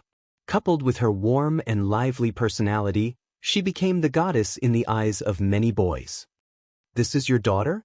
So cute." Lin Xian's personality didn't seem to have changed much. After greeting Xianxia, her attention was on the little girl. Xianxia smiled and nodded, then said to the little girl, "Ninian, call aunt." "Sister, call me sister." Lin Xian interrupted Xianxia with dissatisfaction. At this time, the little girl also finished eating a chicken wing. She wiped her mouth with her little hand and said sweetly, "Sister." Good. Lin Xian laughed and rubbed the little girl's head, then sat next to her and said, "Sister will sit next to you, okay? Baby, what's your name?" "Chenyan." "Sister, you can call me Nian. Nian is so good." Lin Xian played with the little girl and said casually, "I haven't seen you for 5 or 6 years, and your daughter is already so big. Time really flies. Yeah, it's been 5 or 6 years in the blink of an eye." "Where's Yingying? Why don't I see her?" Lin Xian looked at Xianxia, then looked at the little girl, as if suddenly thinking of something, and quickly asked. "That's a long story." Xianxia smiled bitterly and shook his head. "What? Did you fight? Based on your personalities, it shouldn't be possible." Lin Xian was in the same major as the two of them in university, and she was Yingying's roommate, so she had always had a good relationship with the two of them. Hearing this, Xianxia shook his head helplessly. After careful consideration, He decided to make up a story similar to his actual experience to tell Lin Xian. In this story, he had to leave Wuxia for some reason, and it was only recently that he finally had the opportunity to return to China. Before he left, he didn't know that Yingying was pregnant with his child, so when he came back, he found that the little girl was already 4 years old, and Yingying had already left. After Xianxia finished telling the story, Lin Xian couldn't hold it in anymore and suddenly exclaimed. Chapter 11. Lin Xian looked at Xianxia with some shock, as if she couldn't believe that the Xianxia in her impression could do such a thing. Suddenly, she grabbed a handful of chicken bones that Nian spat out from the table and then threw them at Xianxia. Ignoring the people around them, she immediately shouted angrily, "Why didn't I find that you had the potential to be a scumbag when we were in school? How can you do such a thing as abandoning your wife and daughter? I really want to beat you with the sole of my shoe." There really was a very special reason. I couldn't even refuse. Xianxia weakly defended himself. "You're a damn man, how can you abandon them and run away by yourself just because you said you couldn't do anything?" Lin Xian was already furious. Seeing that she had thrown all the chicken bones, she wanted to grab the uneaten hamburger on the table and throw it at him. But at this time, the little fellow suddenly cried, "Don't hit my papa." The little guy reached out and grabbed Lin Xian's hand, then burst into tears. There were at least hundreds of people in the restaurant, and when they made a scene, they instantly attracted everyone's attention. Lin Xian was stunned, and quickly hugged the little fellow in her arms to comfort her. "Baby, don't cry, sister won't hit your father, don't cry, okay? Sister, don't bully papa." The little fellow cried like a pear blossom in the rain, and constantly shook Lin Xian with her small hands, firmly not allowing her to bully papa. After being interrupted by her, Lin Xian's anger subsided a lot, so she no longer paid attention to Xianxia, and hugged the little fellow to comfort her in a low voice. After coaxing for a while, the little fellow slowly stopped crying, but she was still sobbing. Seeing this, Lin Xian was speechless and complained, "Yingying gave birth to a good daughter for you." Xianxia smiled awkwardly, and then took a tissue across the table to wipe the little fellow's face and comforted her. "Nian, sister didn't bully papa, don't cry. So many people are watching, if you cry again, they will laugh at you." Perhaps Xianxia's persuasion worked. The little fellow slowly calmed down. But then, she glared at Lin Xian with her pair of red eyes, and then pushed Lin Xian away with all her strength, and went under the table to her father's side. "Papa." The little fellow went into her father's arms, and then buried her head in Xianxia's shoulder, and didn't look at Lin Xian. Obviously, she thought she was a bad person. "Well, I've become a bad person." Lin Xian gloomily looked at the father and daughter, and the resentment in her heart was difficult to calm. After a long silence, Lin Xian said with a gloomy face, "Yingying is an otherworldly fairy. It's understandable that she can't tell a scumbag from a man, but I've seen countless men in the past. How can I not see that you're a scumbag?" Xianxia didn't know how to answer her. He couldn't tell her that he was struck by lightning and went to an alien planet, and then lived for 500 years in an alien planet, and finally succeeded in his cultivation, crossing the universe with his physical body, and went through untold hardships to return to Earth.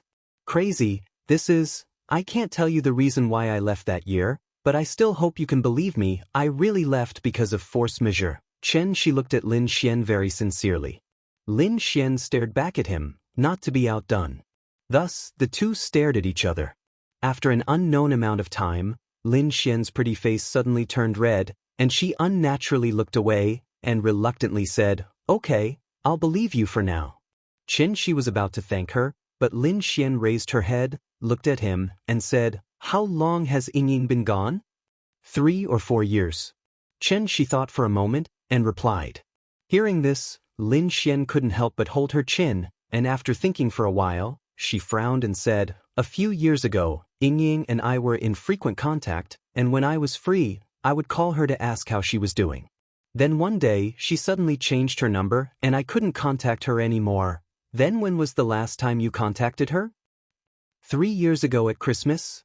But then again, she didn't even tell me that you two had a child. That's too much." Lin Xian said bitterly. Thinking that Ying had been gone for a long time, and that he didn't even know where she went, and there was no news of her, Xianxi's heart suddenly throbbed with pain. For Ying that was 5 years. But for him, wasn't it a whole 500 years? Meeting in a hurry, vexed that the kindness was too meager. In an instant, the clouds and rain were cast aside. Teaching me to think, my skin is as thin as a knife. Hate only hate that it violated the old covenant. Lovesickness turned into illness, and that was even more drizzling. The heartbroken person was at the end of the road. The mountains were far away, and the water was far away, and the people were far away. This feeling was dusk and evil. Papa, you eat? At this time, the little girl in Xianxi's arms seemed to have recovered a lot, so she picked up a chicken and handed it to Xianxi. Okay. Xianxi squeezed out a smile, and after reluctantly swallowing the chicken that his daughter fed him, he looked at Lin Xian and continued to ask, "Do you still keep in touch with other classmates?" "Just your dorm. I remember that you guys had a pretty good relationship at that time. Do you think that other people also contacted Ying?" "I'm not sure about that. After graduation, everyone was busy with their own things. In the beginning, there was still some contact, but after a few years, everyone had their own families, so the number of contact decreased a lot." Lin Xian shook her head, obviously also immersed in those beautiful memories. Sigh, Xianxi exhaled deeply, not knowing what to say. Lin Xian saw that he seemed to be a little depressed, and she couldn't help but feel a little sad. How on earth could he find that person in the vast sea of people? After thinking for a while, Lin Xian suddenly clapped her hands and said, "You can't just wander around the streets looking for someone with your child. How about this? I'll organize a party next week and call a few of my good friends together. At that time, we'll ask everyone to see if anyone has seen Ying." Speaking of this, Lin Xian paused and then continued, "Even if none of us have seen her, we can at least help you keep an eye out for news about Ying. How about that?" Thank you in advance." After hearing this suggestion, Xianxi couldn't help but nod with some excitement, thinking that this idea was very good. What he was worried about now was that there was no clue at all. If someone could provide him with a clue, even if Ying was at the end of the earth, he would definitely be able to get her back. "Then that's it for today. Leave me your phone number. I'll contact you when the time comes." Hearing this, Xianxi couldn't help but feel embarrassed. She decided that after eating, she must buy a broken phone and use it first. Earth is not the Tianxian world. This place really can't do without a phone. So, he could only say that he accidentally lost his phone and ask Lin Xian to write him a number. "You can even lose your phone when you bring a child out to play?" Lin Xian looked at Xianxi speechlessly, took out a pen from her bag, and then wrote down her number on a napkin. "Then that's it. Call me after you buy a phone." Lin Xian got up and prepared to leave. Xianxi said to the little girl, "Nian Nian, say goodbye to your sister." However, the little girl looked very reluctant. She pouted and tilted her head to the side, not listening to Xianxi at all. "Sorry, the child is not sensible. I hope you don't mind." Xianxi was very embarrassed. However, Lin Xian waved her hand and said indifferently, "It's okay, I'm leaving." After that, she turned and prepared to leave. And Xianxi was also prepared to teach the little girl a good lesson. He must let her understand that her behavior just now was very rude. But at this moment, the little girl suddenly turned her head and said loudly to Lin Xian's back, "Goodbye, sister." After that, she stretched out her small hand and waved vigorously. Lin Xian looked back at her cute little face, couldn't help but smile, and blew her a kiss.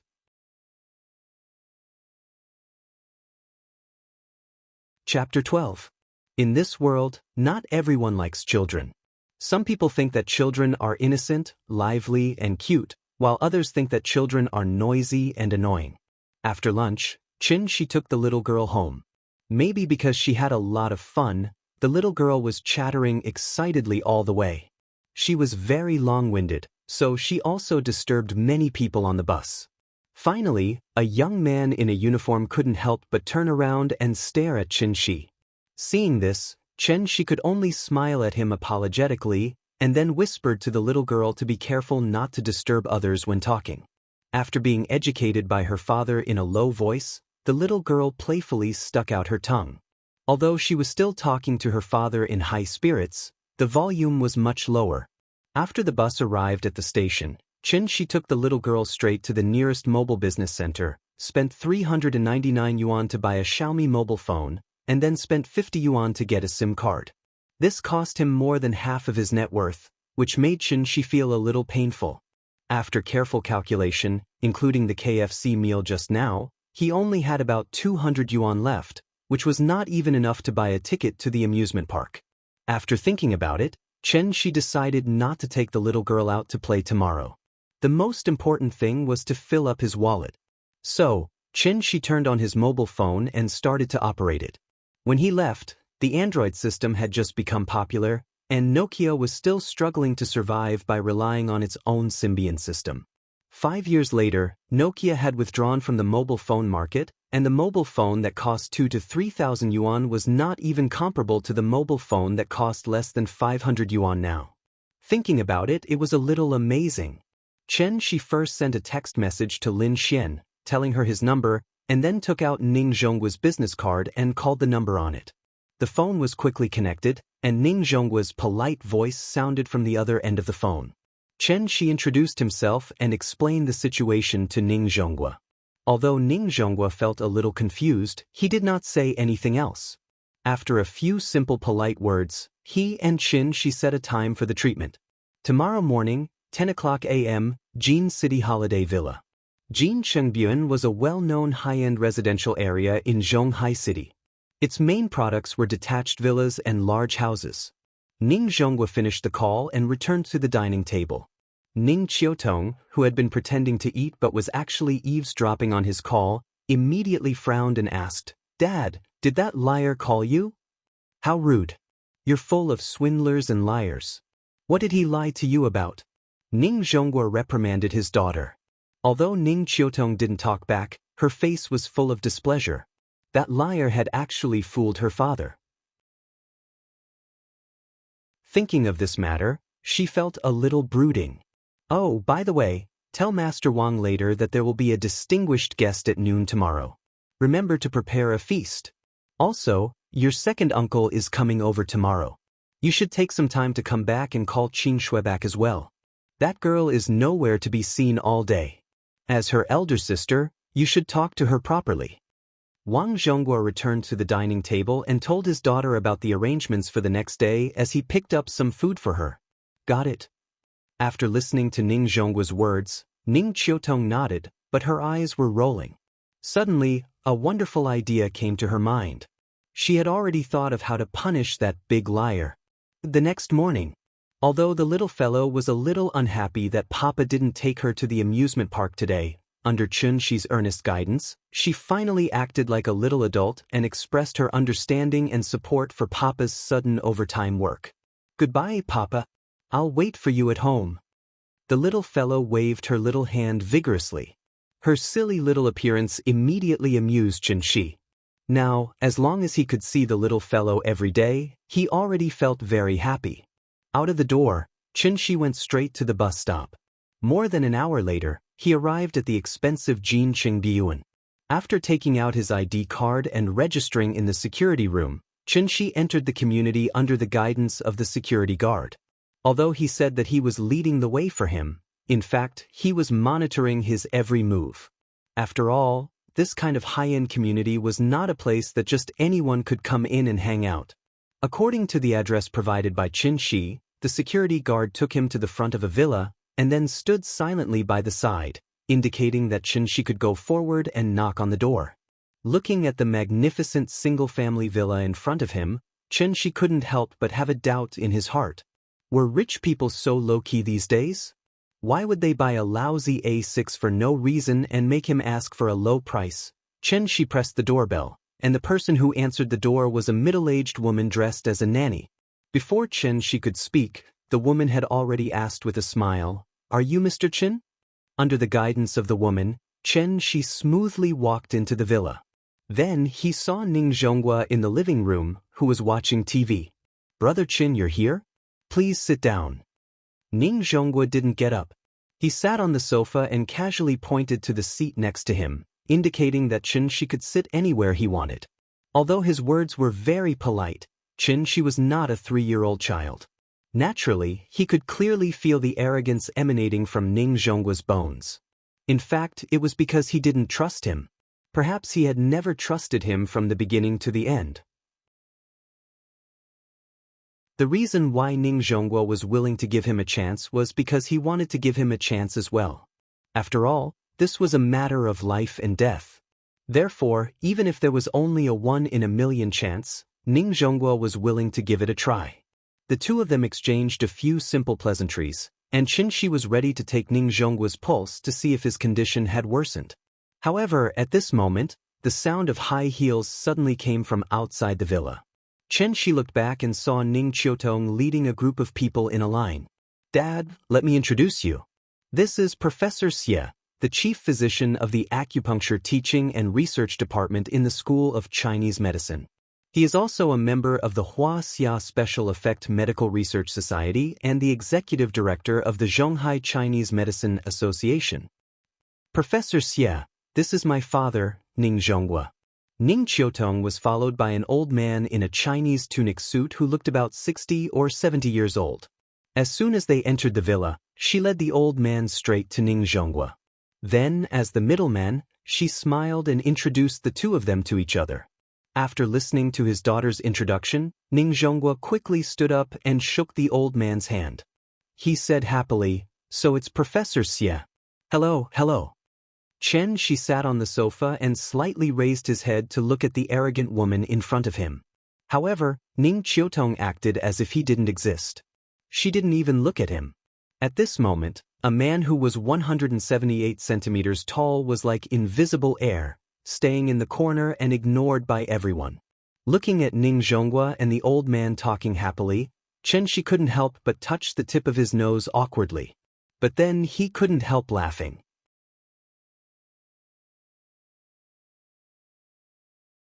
Chapter 13. Professor Xie was over 60 years old, so he was older than Ning Zhongguo by a generation. Ning Zhongguo did not dare to be arrogant in front of him, so he quickly got up and shook Professor Xie's hand. After the two exchanged some pleasantries, Ning Zhongguo invited Professor Xie to take a seat. Then, Professor Xie noticed Xianxia on the side. He saw that Xianxia was young, so he thought he was from the Ning family, so he asked curiously, "Who is this?" Hearing this, Ning Zhongguo laughed and said, "This is a friend of mine, he also knows medicine. If Professor Xie doesn't mind, we can have a medical exchange later." "Oh, hello." Professor Xie nodded and guessed that Xianxia was a medical student. He knew that Xianxia was coming, so he waited here in advance. Professor Xie had seen this kind of situation many times, so he did not find it strange. Xianxia did not know what Professor Xie was thinking. When he saw Professor Xie nod at him, he bowed slightly in return out of courtesy. Then, Ning Zhongguo looked at the two people who came with Ning Qiutong. Behind Ning Qiutong was a man and a woman. The man was about the same age as Ning Qiutong. He was Ning Zhongping, the second uncle of Ning Qiutong. After Ning Zhongping came in, other than chatting with Ning Zhongguo for a while, he did not say anything else. From his words and actions, it was not hard to guess his identity as a soldier. As for the woman at the back, she was younger, about 23 or 24 years old.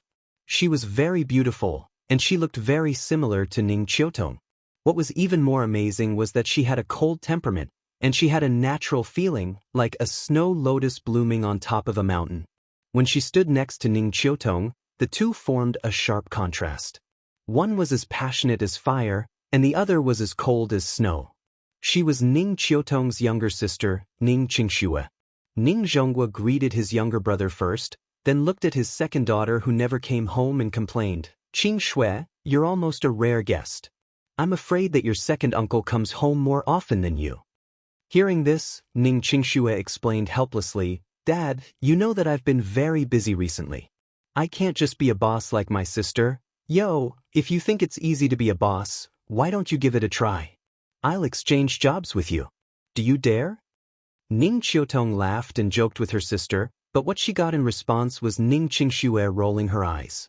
Xianxia was originally sitting in the middle of the sofa, but as everyone took their seats one by one, he consciously sat on the other end of the sofa, keeping a certain distance from the others.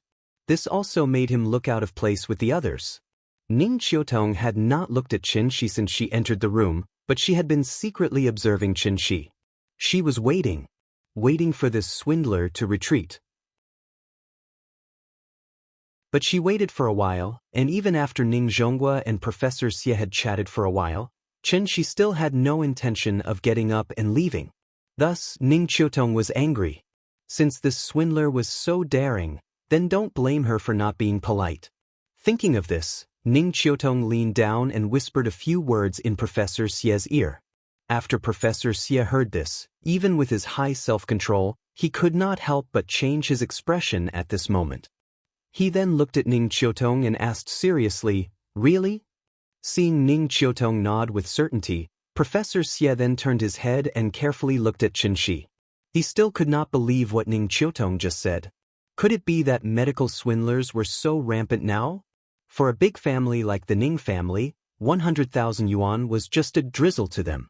But if it were an ordinary person, wouldn't the life-saving money that they worked so hard to save be cheated away so easily? If they dared to cheat ordinary people of their life-saving money, what else would this group of crazy medical swindlers not dare to do? Killing people was just a tip of the head, but this kind of vile behavior was even worse than killing people with their own hands. No, I have to expose them. Thinking of this, Professor Xie's face could not help but darken. He turned to look at Ning Zhonghua and asked seriously, "I heard from Qiutong that Mr. Ning has been feeling a little unwell recently?" "It's an old illness. It's an illness that I left behind when I was young. I've always felt a little uncomfortable, but recently it's become a little more serious. Maybe it's because I'm old and my body can't take it anymore. Is it convenient for me to take your pulse?" "Sorry to trouble you," Ning Zhonghua nodded and said politely. Xianxia's judgment was not wrong. Ning Zhonghua would not live past 50 years old because he had suffered a very serious internal injury 5 years ago. After the injury, Ning Zhonghua had gone to many hospitals for checkups. He had seen both Chinese and Western medicine and had taken countless chest CT scans. However, none of the hospitals could cure his internal injury. What was even more outrageous was that many hospitals could not even check if he was injured or not.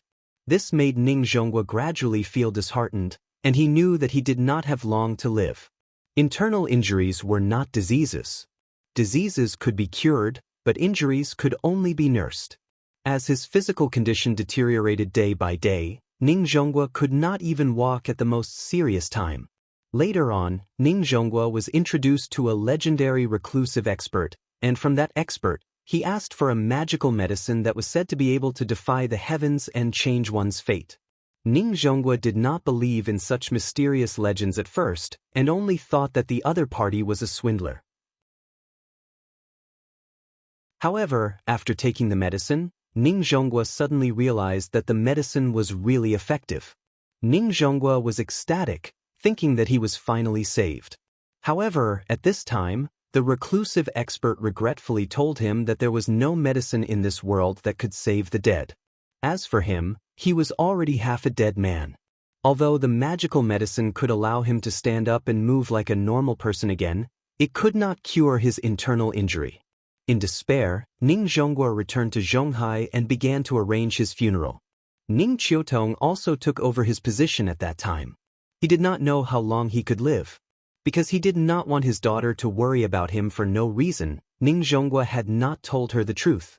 The reason he chose to believe Xianxia that day was mainly because Xianxia was right. He would not live past 50 years old. After all, without that magical medicine he would have died at the age of 49 with regret. How could he have persisted to this day? At the same time, Ning Zhonghua did not believe Xianxia. The reason was very simple. Because the reclusive expert had said that his injury could not be cured by anyone in this world. In addition, Xianxia was just a young man who had no credibility, so Ning Zhonghua's rationality told him not to trust a villain. But in the end, his life was his own. Even if there was only a 1 in a million chance, who would not want to live? Today, when he saw Ning Qiutong and Professor Xie visit him, Ning Zhonghua was only slightly surprised. However, he quickly calmed down. Even though Professor Xie was a well-known medical professor in China, In his mind, he was still not as good as the reclusive expert who gave him the magical medicine. His daughter kindly invited the old professor to treat him. Naturally, he could not refuse his daughter and Professor Xie. However, this made the young man a little embarrassed. Thinking of this, Ning Zhonghua could not help but look at Xianxia. What he did not expect was that the young man who was targeted by his daughter could still be calm in this situation. He sat steadily on the sofa as if everything around him had nothing to do with him. In terms of self-control, it was enough to make Ning Zhonghua look at him in a higher light. The hall was a little quiet. Everyone quietly waited for Professor Xie's diagnosis results. However, everyone waited for a while before Professor Xie finally withdrew his hand. He then frowned and said to himself, "If the pulse is strong, the liver disease. Frivolous, the heart disease. Sharp sprinting, the lung disease. Chain beads, the kidney disease. Heavy and slow, the spleen disease."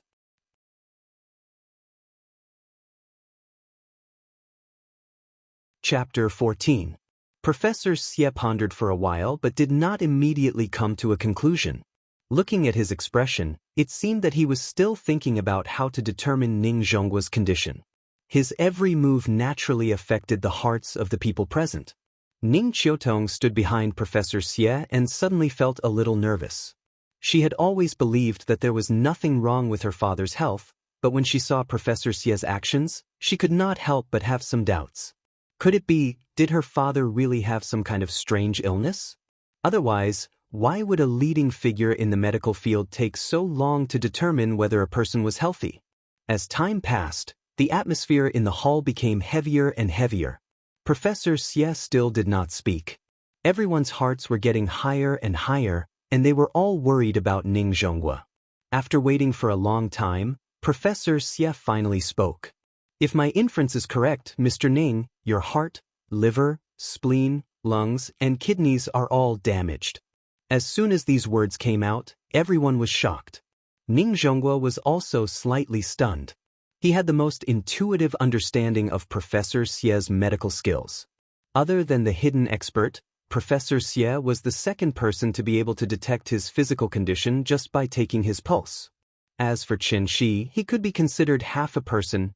To be honest, Ning Zhonghua suspected that Xianxia knew about his physical condition from somewhere, and that was why he was able to point it out so easily. After Ning Qiutong heard Professor Xie's diagnosis, she suddenly turned pale and asked anxiously, "Professor Xie, is my father seriously ill?" Hearing this, Professor Xie gently shook his head and said, "I'm not sure yet.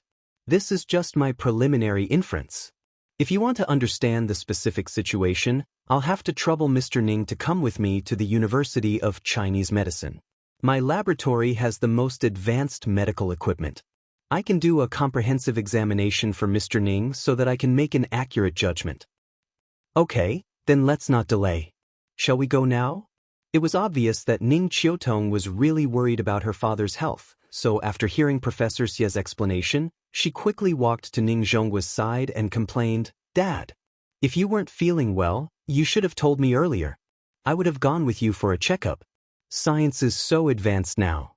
As long as you find the problem early, any illness can be cured. But you kept it from me." At this time, Ning Qingxue, who had been sitting next to them without saying anything, also stood up with a worried expression. She was ready to go with them to Professor Xie's laboratory to take a look. Ning Zhongping looked at the situation and felt that he might have come at the wrong time. The reason why he came here today was mainly to discuss a very important matter with Ning Qiutong. However, he did not expect that the medical professor brought by Ning Qiutong would find out that there was a problem with Ning Zhonggua's body at this time, so he could only temporarily hide this matter in his heart. It was better to wait until Big Brother recovered before telling him, Ning Zhongping thought to himself as he looked at Ning Zhonghua on the sofa. The family looked at Ning Zhonghua anxiously, hoping that he would follow Professor Xie to the medical school for a checkup. However, when Ning Zhonghua saw their anxious looks, he comforted them with a few words and said with a smile, "It's okay. It's an old problem. Don't worry. It's rare for a distinguished guest to visit. I've already instructed the kitchen to prepare a feast yesterday. It won't be too late to go after lunch. Dad, it's not even lunchtime yet. What's there to eat?" Ning Qiutong was an impatient person. When she saw that Ning Zhonghua did not panic at all, it immediately made her angry. She reached out to pull Ning Zhonghua up from the sofa. That's enough. Look at yourself. How improper. Ning Zhonghua slapped his daughter's hand away and signaled for her to pay attention to her image. Then he said to Professor Xie, "Then how about this? Sir, please wait for a moment. I'll change into a jacket and go out. After the checkup, I'll set up a banquet to treat you well." Professor Xie nodded with a smile. Ning Zhonghua got up and walked to the second floor. At this time, Ning Qiutong looked at Xianxia. Seeing that Xianxia was still sitting there calmly, she could not help but feel a little angry. Therefore, she directly yelled at Xianxia, "How long are you going to sit here, you liar? Do you want me to personally send you out?" Ning Qiutong crossed her arms in front of her chest and slightly straightened her chin. She looked like a proud queen who was examining a criminal in front of her. The reason why she invited Professor Xie over today was mainly to expose this liar's lies. However, she never expected that after Professor Xie's checkup, she would find out that Ning Zhonghua was really sick. It was all because of this jinx. However, it was all thanks to this liar. Otherwise, she would not have found out about her father's illness. Once a person was old and sick, it could not be delayed for too long. She would just take it that he was lucky. Therefore, after much consideration, Ning Qiutong decided not to pursue the matter. However, at this time, she suddenly chuckled. He seemed to be disdainful of her words. Seeing this, Ning Qiutong could not help but be furious. She shouted, "Why aren't you getting out of here? Do you really think that I can't do anything to a liar like you? Believe it or not, I can send you to prison with one phone call and let you out after 8 to 10 years. The smile on Xianxia's face disappeared. He looked at Ning Qiutong and asked calmly, "You keep saying that I'm a liar. Then tell me, what did I cheat you of?" "What? Do you think you're in the right? You cheated my father of $10,000 the day before yesterday. Have you forgotten already? $10,000? She shook his head and chuckled. How much do you think the herbs I bought that day cost? At this time, Ning Zhonghua, who had just walked up the stairs, looked back at the two people who were arguing in the living room. He stopped Ning Qiutong. "Qiutong, don't talk nonsense. This young man has good intentions. I've already asked someone to check those herbs. After taking them, they really do help relieve pain." Hearing this, Ning Qiutong stomped her foot and said anxiously, "Dad, I don't care about the money. I just can't stand this liar's arrogance. I specially invited Professor Xie over today to make this liar back off. But look at him.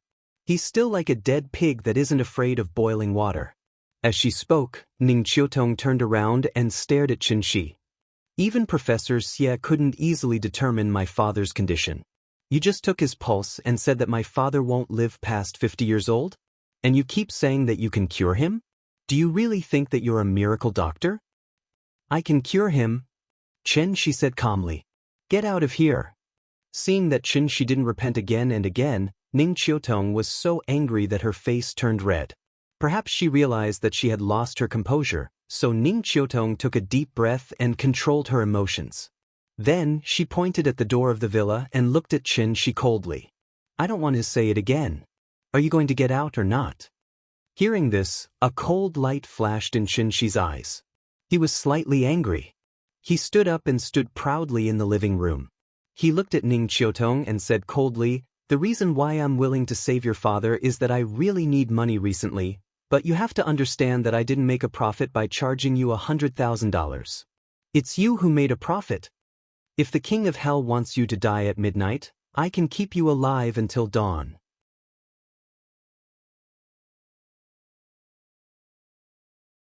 Chapter 15. I've earned. Ning Qiutong was stunned for a moment, then she couldn't help but laugh. She mocked, "May I ask what I've earned?" However, Xianxia didn't reply. He glanced coldly at Ning Qiutong, then looked at Ning Zhonghua at the staircase. He said coldly, "I've refined the medicinal herbs that you bought with 10,000 yuan into pills. The medicine is here. Or even now. If you continue to spout nonsense, don't blame me for being rude." After saying that, Xianxia took out a small bottle from his bag and placed it on the table. Then he walked out of the door. Ning Qiutong looked at Xianxia's back. Her lips moved as if she wanted to say something, but in the end, she didn't say anything. Ning Zhonghua silently looked at Ning Qiutong and Xianxia arguing. After Xianxia left, he didn't say anything to stop them. He just sighed softly and went up the stairs again. One was his daughter, the other was just an outsider.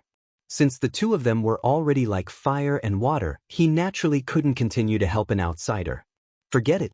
What his daughter said should be right. That young man was probably trying to cheat money. Perhaps it was because he felt lucky that he couldn't find out that young man's problem. After Xianxia left, the living room fell into a strange silence. Ning Qiutong angrily walked to the table and wanted to throw the bottle of so-called medicine away. But when she picked up the bottle of medicine, she stopped for some reason. Then, she opened the bottle cap, wanting to smell the pill inside. The moment she opened the lid, a faint smell mixed with the fragrance of medicinal herbs rushed into her nose.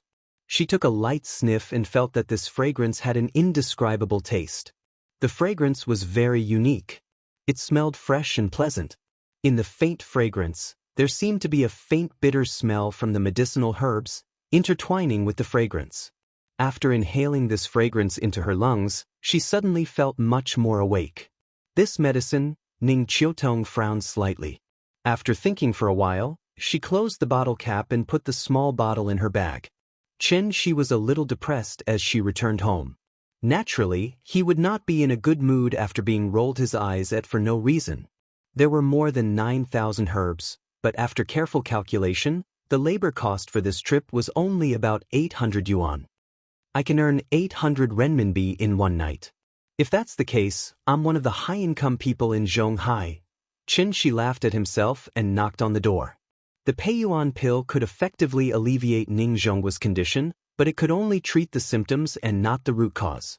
There was only one way to truly cure him.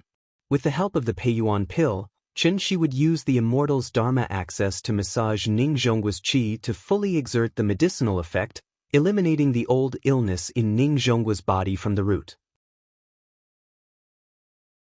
However, in the current situation, even if Ning Zhonghua took out 1 million or 10 million, Xianxia wouldn't treat him anymore. Did they really think that a single copper coin could stump a hero? Thinking of this, Xianxia couldn't help but sneer. Let's wait and see. Papa is back. Now as long as Xianxia went out of the door, the little girl would always pay attention to the situation outside the door. Therefore, even if Xianxia only knocked on the door very gently, she could accurately hear the sound coming from the door in the noisy animation music. The little girl excitedly jumped off the sofa and ran barefoot to the door. Xianxia looked at the little head that poked out from the crack of the door, and the dark clouds that hovered in his heart suddenly dissipated a lot. He opened the door, leaned over and picked up his daughter. Then he scratched the tip of her little nose and asked with a smile, "Ninian, do you miss Papa?" The little girl smiled sweetly. "Good girl, Papa's going home, let's go." Carrying his daughter to the sofa, Xianxia played with the little girl for a while, then came to the kitchen and handed the last Peiyuan pill to Aunt Zhang. "Aunt Zhang, this is the latest Chinese medicine pill developed by our company, made entirely of Chinese medicine, without any chemicals. It is said that it can effectively prevent diseases, enhance the human body's immunity, and help the elderly. I specially brought one back for you. Take it quickly. Is it really so good?" Aunt Zhang took the small bottle with a smile, opened the bottle cap and smelled it, then asked with a smile, "I have never seen this kind of Chinese medicine supplement before. Do you want to eat it directly or drink it with water?" "Take it orally, take it quickly. I have also eaten this thing. The feeling is similar to dry chewing powder, and it is not too bitter," Xianxia said, pretending to be very casual. Seeing that Xianxia repeatedly urged her, Aunt Zhang did not doubt him, poured out the pill, and swallowed it directly. After swallowing the pill, Aunt Zhang only felt a clear stream flowing from her neck to her stomach. It felt like eating a mint candy, which was very comfortable, and she could even rely on the clear stream to clearly feel the flow of the pill. "Oh, this medicine is very good." After taking the pill, Aunt Zhang closed her eyes and felt it for a while. When she opened her eyes again, she felt that everything in front of her was much clearer. Aunt Zhang blinked hard, and felt that the scene in her vision was much clearer. The presbyopia that had troubled her for many years was suddenly cured. God, this is a god of medicine. Xiaoqin, where did you get this medicine? It must be very expensive, right?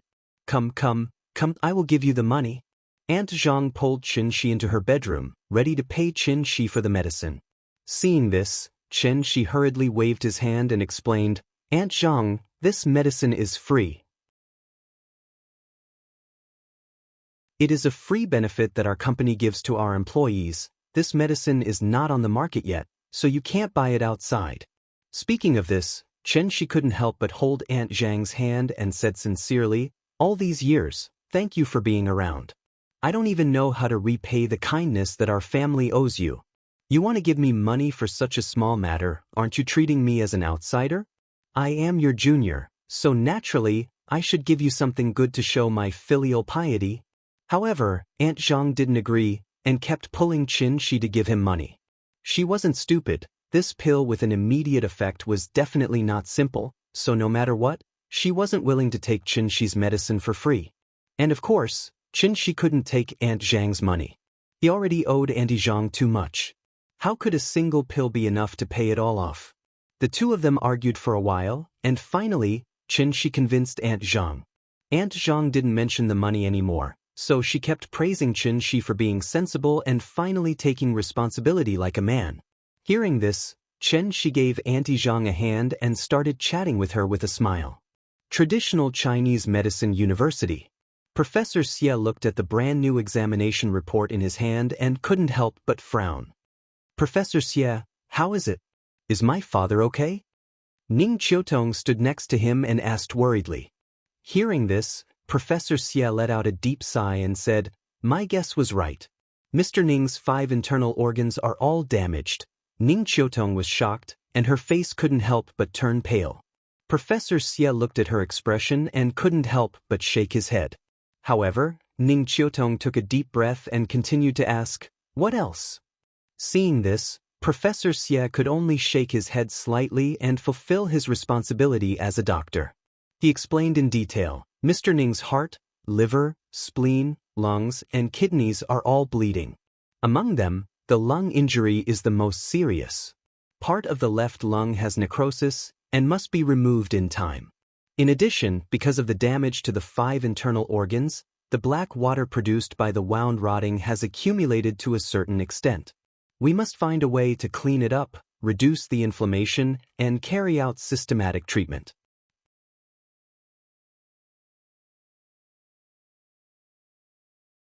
Chapter 16. After listening to Professor Xie's explanation, Ning Qiutong froze on the spot. She really wanted to ask Professor Xie if her father's illness could be cured. However, she opened her mouth slightly and her lips squirmed for a long time before she realized that she couldn't even say a word. Was there a need to ask? Although she didn't understand some of the medical terms that Professor Xie was talking about, did Professor Xie really need to explain in this situation? Ning Qiutong stood in the same place. 2 lines of tears suddenly slid down her pale face. In an instant, she felt as if she had returned to her childhood. Their mother had passed away very early, and their father had raised the 2 of them up painstakingly. Later on, the family's conditions became better and better. However, her father was often not home because of work. The 2 of them were left alone in the cold and empty house. Therefore, after they grew up, Ning Qiutong had to go home every night no matter how busy she was at work. This was because she didn't want her father to experience that feeling of loneliness. Because of her family, Ning Qiutong became a strong woman when she grew up. This also gradually made her understand the importance of family. Her father was very dignified and always meant what he said. However, sometimes he would follow her little temper and let her do whatever she wanted. Gradually, Ning Qiutong also grew up. Although she hadn't married yet and became a glorious mother, she also began to truly understand how her father treated her and her sister. It was the most difficult fetters that originated from the depths of their blood. Suddenly, Ning Qiutong seemed to have thought of something. She took a deep breath and tried to calm herself down. She gently wiped away the tears on her face with her hand. she adjusted her expression and looked at Professor Xie seriously as she asked, "Professor Xie, when can we start the treatment?" "Of course, the sooner the better. I'll call the hospital right away and ask them to arrange an intensive care unit." Professor Xie thought for a moment before he continued, "However, I suggest that Ms. Ning go and talk to Mr. Ning about it first. Because his current situation isn't something that can be achieved in a day or two, I suspect that Mr. Ning might have known about his illness a long time ago. He was just afraid that you would be worried, so he didn't tell you." "I understand. Thank you, Professor Xie." Ning Qiutong nodded silently, then turned to look outside the door. She guessed that her father was still there comforting Qing Xuan not to worry. Suddenly, he flipped the ink on the table and smeared the poetry book like an old crow. His father was pitiful and his mother was reluctant to slap him, but his foolish smile made people sigh. Geese, geese, geese, singing to the sky. White feathers float on the green water, red palms pluck the clear waves. Xianxia sat on the sofa with the little fellow in his arms and taught her to recite Tang poems word by word. Nian was already 4 years old. Naturally, it was time for her to start learning how to read. She was also very smart. It only took her less than a morning to completely recite the Song of the Goose. When the little fellow once again completely recited the entire poem, she excitedly rushed into Xianxia's arms and asked with a laugh, "Papa, am I awesome?" "Amazing, Nian is so smart." Xianxia kissed his daughter and then said with a smile, "Come on, Papa will teach you a poem. Recite it with me." Two orioles singing in the green willows. Two orioles singing in the green willows. The little fellow opened her small mouth, clapped her small hands, and recited it word by word with Xianxia. A group of egrets flying to the blue sky. The window contains the autumn snow of the West Ridge. The door moors the ship of the East Wu Kingdom. Xianxia patiently taught his daughter to recite the poem. At this time, a strange ringtone suddenly rang. Xianxia was stunned for a moment. He thought it was Aunt Zhang's phone ringing. When he was about to ask Aunt Zhang to answer the phone, he suddenly realized that it was his cell phone that was ringing. Xianxia quickly put the little fellow aside and reached for the phone on the table. "Hello, is this Xianxia?" Lin Xian's voice sounded at the other end of the phone. Perhaps it was because she heard the little fellow reciting the poem. Lin Xian immediately smiled. Without waiting for Xianxia to reply, she said directly, "The day after tomorrow, Sunday. I have made an appointment with everyone. You must come." "Well, okay, sorry to trouble you. Remember to bring Nian too. Let them see how cute the daughter of Yu and Yingying is. They will be so jealous." Hearing this, Xianxia thought for a moment and laughed involuntarily. "Okay, I will bring Nian too." After that, the two chatted for a while and then hung up the phone. Xianxia put down the phone and looked down. He saw the little fellow secretly sticking to him and eavesdropping with her little ears. Xianxia smiled and held his daughter in his arms. He scratched her nose with his hand and deliberately asked with a straight face, "When did you learn to eavesdrop on Papa's phone call?" The little fellow did not take it seriously at all. Instead, she giggled and said, "Papa, where are you taking me?" "I am taking you to see the sister from the day before yesterday, okay?" Hearing this, the little fellow immediately pouted and said with dissatisfaction, "No, sister wants to hit Papa. She is a bad person. Sister is joking with Papa. In fact, she is a good person. She likes Nian very much." "Really?" "Of course it is true. Would Papa lie to you?" "Okay, then I can play with her." The little fellow pretended to be reserved and said. Looking at his daughter's proud appearance, she suddenly laughed. Zhonghai Medical College Affiliated Hospital, ICU. Ning Zhonghua changed into a hospital gown and sat on the edge of the bed. He looked at the expressionless Ning Qiutong helplessly. To be honest, he had long thought that he would have such a day. However, he did not expect this day to come so suddenly. "Why don't we go home? You see, Papa usually has no major problems. He can eat and exercise. There is no need to make such a big fuss, right?" Looking at his daughter's cold expression, Ning Zhonghua's tone was no longer as harsh as usual. His tone was like that of a child who had made a mistake and was anxiously waiting for her parents to scold her. "No, we will go home after you finish the surgery." She looked at her father, who was sitting on the hospital bed with a crooked back, shaking his head and smiling bitterly. Ning Qiutong's expression was still cold, but her heart seemed to be dripping blood. When had Papa ever shown such an attitude in front of her? The more Ning Zhonghua acted like this, the more Ning Qiutong understood his current thoughts. Papa had always known about his physical condition, but he had been hiding it from her. Since she already knew, Papa naturally did not need to hide it anymore. Looking at her father, who had aged a few years in an instant, and then looking at his weakness and helplessness that was exposed for the first time because he could no longer continue to hide it, Ning Qiutong's heart was broken. The ward suddenly became quiet. The father and daughter looked at each other for a while. Finally, Ning Zhonghua was defeated. He shook his head as if he was talking to himself and said, "Okay then, I will sleep first. Call me when Professor Xie is ready." Ning Qiutong nodded expressionlessly, then turned around and walked out of the room. However, the moment she turned around,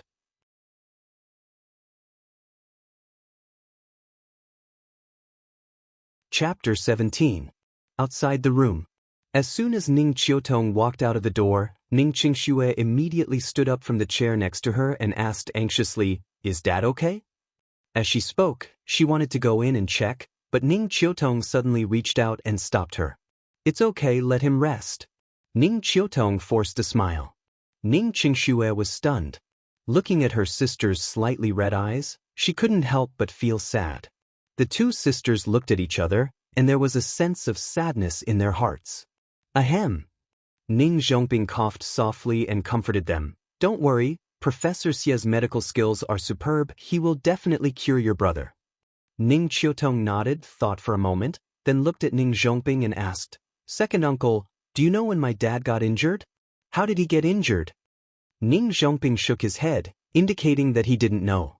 "That's weird. Professor Xie said that my dad didn't get sick naturally. It was most likely caused by an external force, but he couldn't say for the time being what caused it.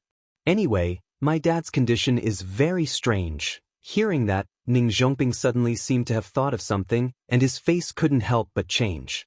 Ning Qiutong was only thinking about Professor Xie's words, so she didn't notice the strange expression that flashed across his face.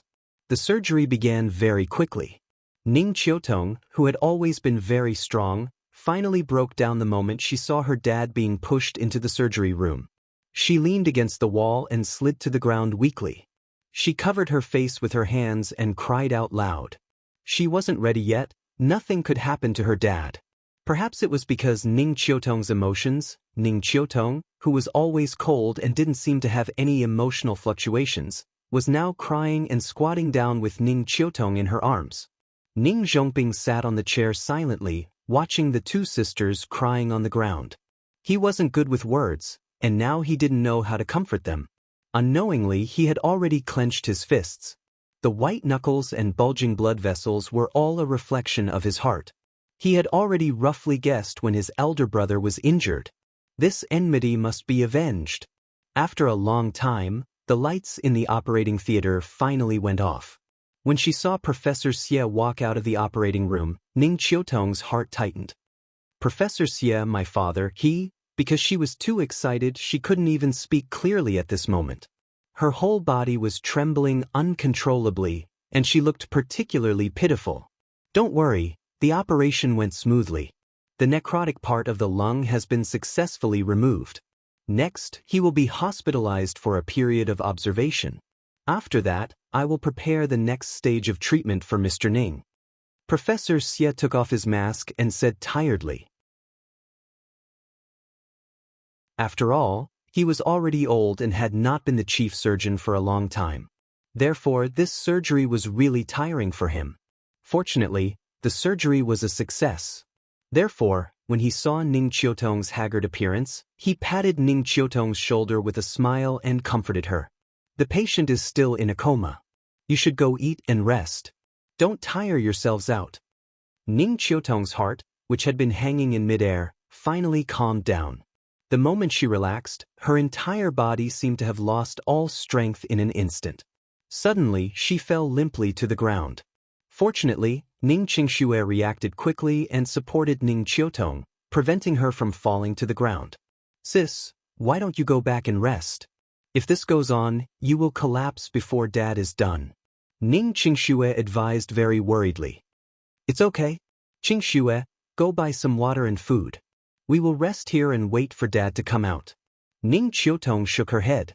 Ning Qingxue saw that her attitude was firm and could only follow her and turn around to buy food. The three of them ate some snacks and then continued to wait outside the ward. Not long after, a nurse walked out of the ward and said to them, "The patient is awake. You can go and see him. But remember, don't let the patient eat anything." Ning Qiutong ran into the ward excitedly with her sister. As soon as she entered, she saw Ning Zhongguo's pale face due to excessive blood loss. "Dad, do you feel better? How can it be so fast?" Ning Zhongguo shook his head weakly and reached out to hold his daughter's hand. Ning Zhongguo clearly looked very healthy in the morning, but after the surgery, it was as if he was terminally ill in an instant. He looked like he was on the verge of death. Looking at his weak appearance, Ning Qiutong could not help but cry again. "Dad is fine. Come and talk to me. Qingxue, you come too." As if to reassure his daughters, Ning Zhongguo forced himself to be alert and tried to straighten his body, wanting to talk to his two daughters.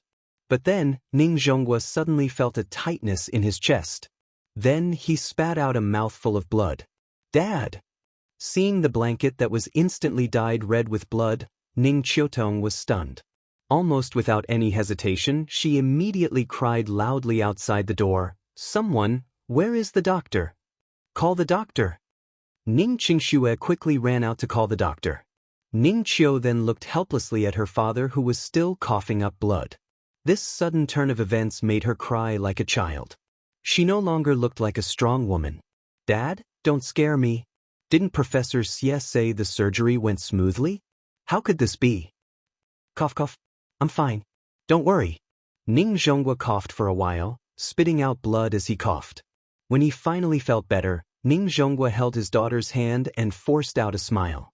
He said with difficulty, "The weather is unpredictable, and people are fickle in fortune and misfortune." "Qiutong, you're not young anymore. Don't you understand? Dad!" Ning Qiutong opened her mouth and screamed silently. Tears had already blurred her eyes. Her father, who was so close to her, slowly blurred his figure in her eyes. Ning Qiutong could not see his face clearly. "It's okay. Dad has lived for 3 more years. I'm satisfied." At this point, Ning Zhongguo's tone became more and more stable. His words became clearer and clearer. He seemed to be much better. But in Ning Qiutong's eyes, this was a sign of terminal lucidity. She cried and shook her head. She shouted with a hoarse voice, "Dad! Don't say any more. Rest well. Professor Xie will be here soon. He will definitely cure you." "It's no use. Professor Xie is not a god. I know my illness very well." Ning Zhongguo shook his head lightly. He reached out to wipe the tears on his daughter's face, but he realized that there was no end to it. "Do you know why Dad has lived for 3 more years? It's because Dad met a god 3 years ago." Ning Qiutong looked at her father blankly and listened to him ramble on. For a moment, other than crying, she did not know what she should do. "The old god gave me a pill called the life-continuing pill. It's amazing. After I ate it, Dad's illness was cured. That's why I can stay with you for 3 more years. I've lived for 3 more years for no reason. I'm content. Qiutong, you have to learn to be content too. Do you understand?" Ning Qiutong did not speak. Ning Zhongguo wiped her tears again and continued, "In the future, when Dad is no longer around, you have to take good care of your sister. I know you're proud and look down on ordinary men, so I've never urged you to get married. But you're not young anymore. I won't be able to hold a grandson in my lifetime. You have to let me see you when you're buried in the ground, right? Be careful that Dad doesn't bother you in your dreams every day." At a time like this, Ning Zhongguo was still in the mood to joke. He even chuckled to himself. Ning Qiutong stared at her father blankly. Suddenly, she stood up from the chair as if she had been electrocuted. Then she picked up her satchel and poured out everything in it. Then she fell to the ground like a madwoman and threw out her things one by one. At this moment, Ning Qiutong looked like she was possessed. She kept muttering, "Pill, pill." Finally she found it.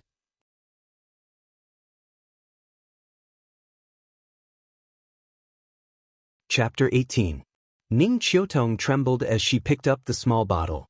It was a very ordinary plastic bottle, just like the plastic bottle used to store medicine in a typical household.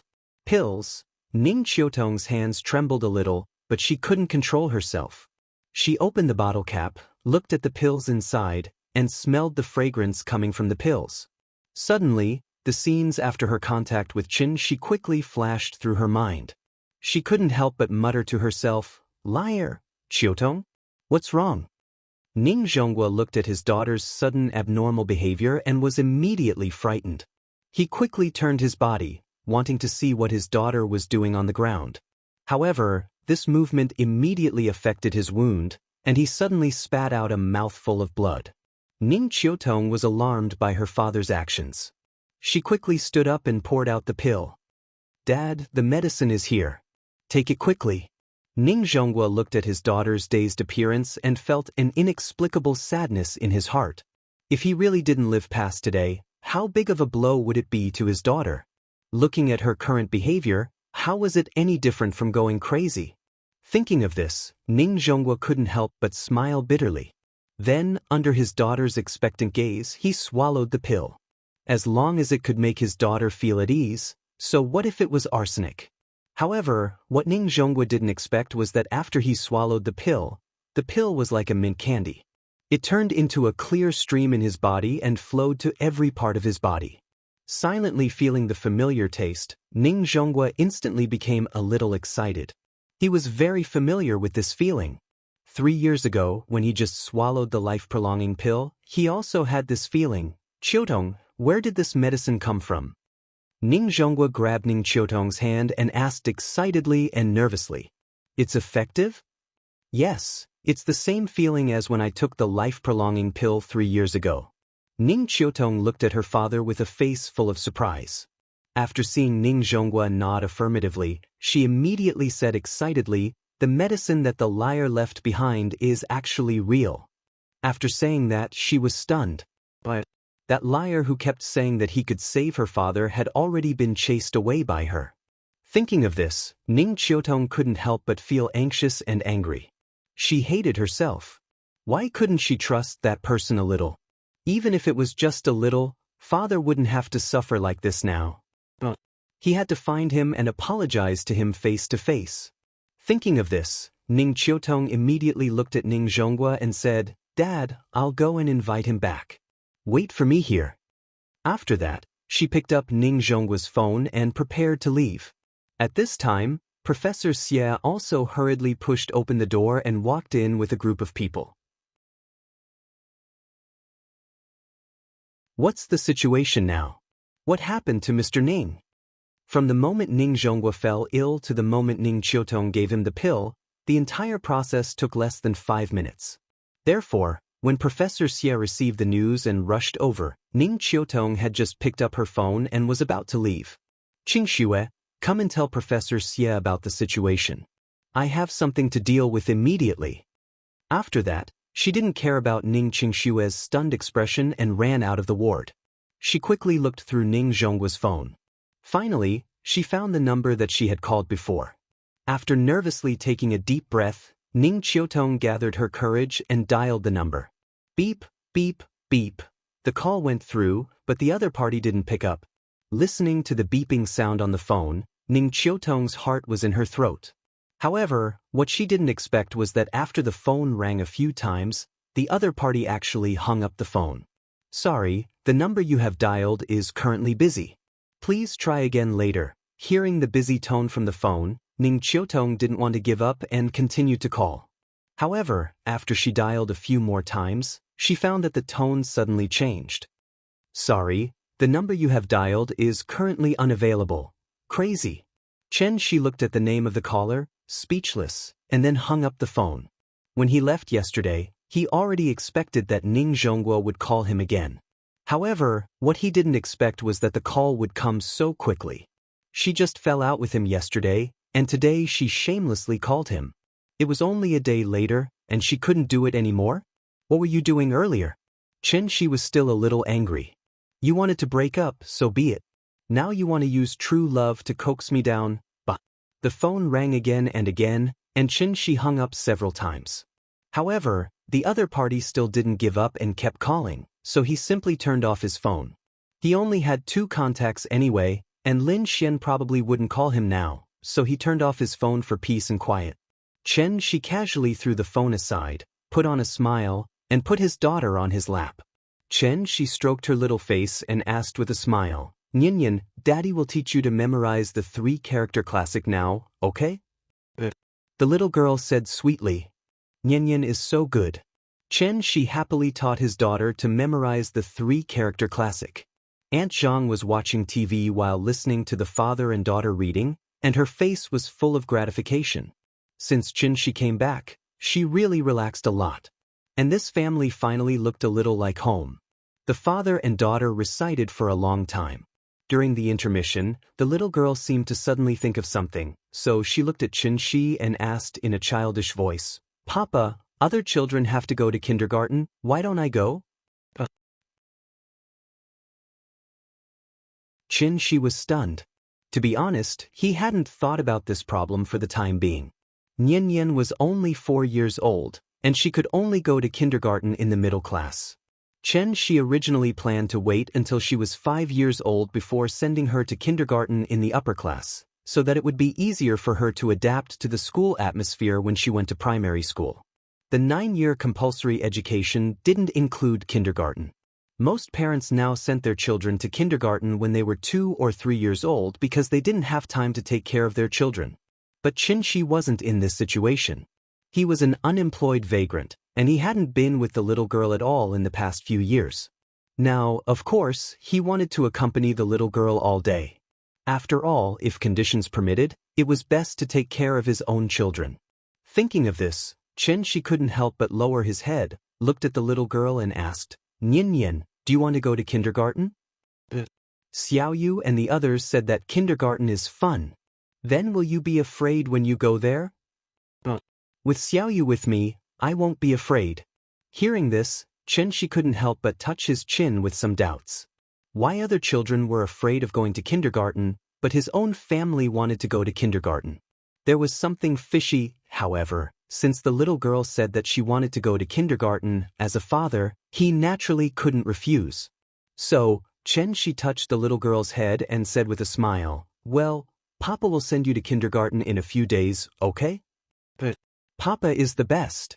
After that, the little girl kissed Xianxia, which immediately made Xianxia laugh. However, as he smiled, his smile turned into a bitter smile. Kindergarten tuition was not cheap now.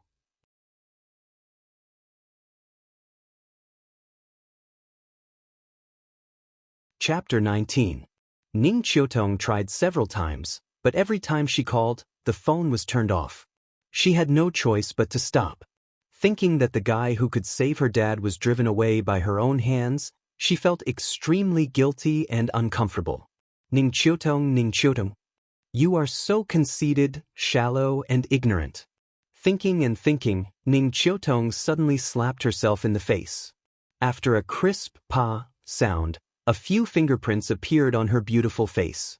This palm strike was not light at all. Ning Qiutong walked to a chair and sat down dejectedly. Her eyes were empty, like a walking corpse. This matter was indeed a huge blow to her. Dad was seriously ill, but she drove away the doctor who could cure him. Thinking about it, she felt a bit ironic.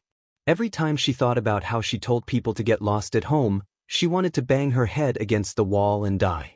This time she offended people badly. What to do? Ning Qiutong sat in a daze for a while. Suddenly, she slapped herself in the face again. After she was done, Ning Qiutong suddenly started giggling like a maniac. In the empty corridor of the hospital, she was the only one with disheveled hair sitting on a chair and giggling. If someone were to accidentally pass by, they would probably be severely shocked by her. After laughing for a while, Ning Qiutong finally stopped giggling and then took a deep breath. Then, she gently brushed her hair with her hand. After straightening out her messy hair, she raised her hands and rubbed her red and swollen eyes. When she put her hands down, at that moment, she seemed to be a different person. Although her eyes were still red and swollen, and her long black hair was still a bit messy, but her whole spirit was completely different from before. The arrogant queen of Xianxia was back. She picked up her dad's phone and dialed a number. After dialing, she calmly said to the other side of the phone, "Old Hu, it's me. Put down everything you're doing and come to my house. Pull up the surveillance video from yesterday morning and see if there's a young man in it. I want you to help me find all the information about him within 3 days. Can you do it?" After that, Ning Qiutong quietly waited for a reply from the other end of the phone. After hearing the other party's response, she continued, "I don't care what methods you use, but I want to find this person within 3 days. Xianxia is not a big city. I hope you can give me some good news." With that, she hung up the phone and walked toward Ning Zhonggua's ward. In the ward, Professor Xie was still carefully asking about Ning Zhonggua's current situation. Ning Qiutong glanced at Ning Zhonggua and found that his complexion was much better. It seemed that the pill really had an effect. Then, she picked up the things on the ground one by one as if there was no one around. Ning Qingxue noticed her sister's strange behavior and squatted down to help her pick it up. At the same time, she asked with concern, "Sis, are you okay?" "I'm fine, don't worry." Ning Qiutong smiled and took the things her sister handed over. Then, she looked at her and said, "I'm going out later. You can take care of Dad, is that okay?" "No problem, I've already asked for leave from my boss." "Then I'm relieved." Ning Qiutong put the things one by one into her bag, then stood up and patted her sister's shoulder. "I'm leaving. Call me if you need anything." Ning Qiutong turned and left the room again. Ning Qingxue stood there and looked at her sister's back thoughtfully. She felt that something was different about her sister. Kongju community. She carried Nian to the door. Then, as if he suddenly remembered something, he turned around and shouted into the house, "Auntie Zhang, we're going out. We'll have dinner outside. Don't leave any food for us. But come back early." After hearing Auntie Zhang's response, she carried Nian out of the house. Lin Xian set the location of the party at the famous Sally restaurant in Zhonghai City. Sally restaurant was one of the few one-star Michelin restaurants in Zhonghai. It was located on the top floor of the Xingchen Hotel. The per capita consumption was not low. After she received the address text, his first reaction was to call Lin Xian. He told her frankly that he was short of money recently and couldn't treat them to such a luxurious restaurant party. However, Lin Xian was determined not to change the location. She said that she would treat and she could eat as much as he wanted. She argued with her for a long time.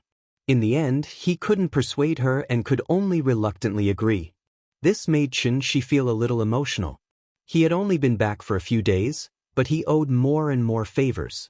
He would have to pay her back in the future. The little girl now seemed to be used to going out alone with Shi and no longer clamored for grandma to go with her. Shi walked with her for more than an hour and changed 2 buses before they finally arrived at the destination of the trip. "Papa, it's so beautiful here." The little girl was born and raised in Zhonghai, but she had never been to the most prosperous core area of Zhonghai. So after getting off the bus, she immediately became excited, pointing to the surrounding buildings and exclaiming, "Let's go, Papa will take you to see Dianjiang." Dianjiang was a landmark river in Zhonghai. It flowed through the downtown area of Zhonghai and was the last tributary of the Yangtze River before it merged into the East China Sea. The so-called Dianjiang was actually looking at the modern buildings on both sides of Dianjiang. Xingchen Hotel was on the edge of Dianjiang. She carried Nian and walked all the way to the hotel along the riverbank. It was not yet 5 o'clock in the afternoon. The warm sun was shining on their heads and the salty sea breeze was blowing. The little girl immediately shouted excitedly toward the river, "Papa, look, a boat." The little girl pointed to a yacht and cried out excitedly. In her concept, running on the road was a car, floating on the water was a boat, and flying in the air was an airplane. As for yachts and cruise ships, cars and buses, in the eyes of the little girl, of course, they could only be distinguished by size. Nian Nian, do you like the sea? I like it. I haven't been to the sea yet. When will Papa take me to play in the sea? The little girl asked with a pout. When you grow up, Papa will take you to play in the sea. No, I want to play in the sea. The little girl did not want to do it. She sat on Xianxia's arm and shook her feet vigorously, shouting that she wanted to play in the sea. Today we are going to find our sister. Papa will take you to the beach to play another day, okay? Xianxia felt that his mouth was also cheap. He asked her if she liked the sea. This behavior was simply courting death. The father and daughter strolled along the riverbank to the hotel. At this time, Xianxia's phone just happened to ring. Hello, Xianxia, have you arrived? Just arrived at the entrance of the hotel. Where are you? Hey, don't move, I see you. Here. Xianxia held the phone and looked around. Lin Xian was standing at the entrance of the hotel, constantly waving at him. Lin Xian was wearing a white dress today, with light nude makeup. Her hair was tied up high on the top of her head, looking particularly dignified and elegant. Let's go, we'll go up first. Lulu and the others will still be a while before they arrive. She carried the little girl to Lin Xian. Lin Xian said while reaching out to touch the little girl's face. But at this time, the little girl suddenly turned her little head, as if she was unwilling. Seeing this, Lin Xian could only helplessly ask, Baby, are you still angry with your sister? The little girl didn't answer. It seemed like she was holding a grudge. So Lin Xian pretended to be very sad and pretended to sob. Sob, sob, sob, I'm so sad, baby is ignoring me. This trick was effective. The little girl immediately turned her head, looked at Lin Xian, and said very generously, Don't cry, I forgive you. Hearing this, Lin Xian immediately beamed with joy and hurriedly asked, Then can big sister hug you? The little girl seriously considered it, then reluctantly nodded. Lin Xian immediately laughed and took her from Xianxia's arms. At the same time, she didn't forget to flatter her, Let's go, I'll take you to eat good food. I guarantee you'll be satisfied with the taste. Xianxia helplessly followed behind her.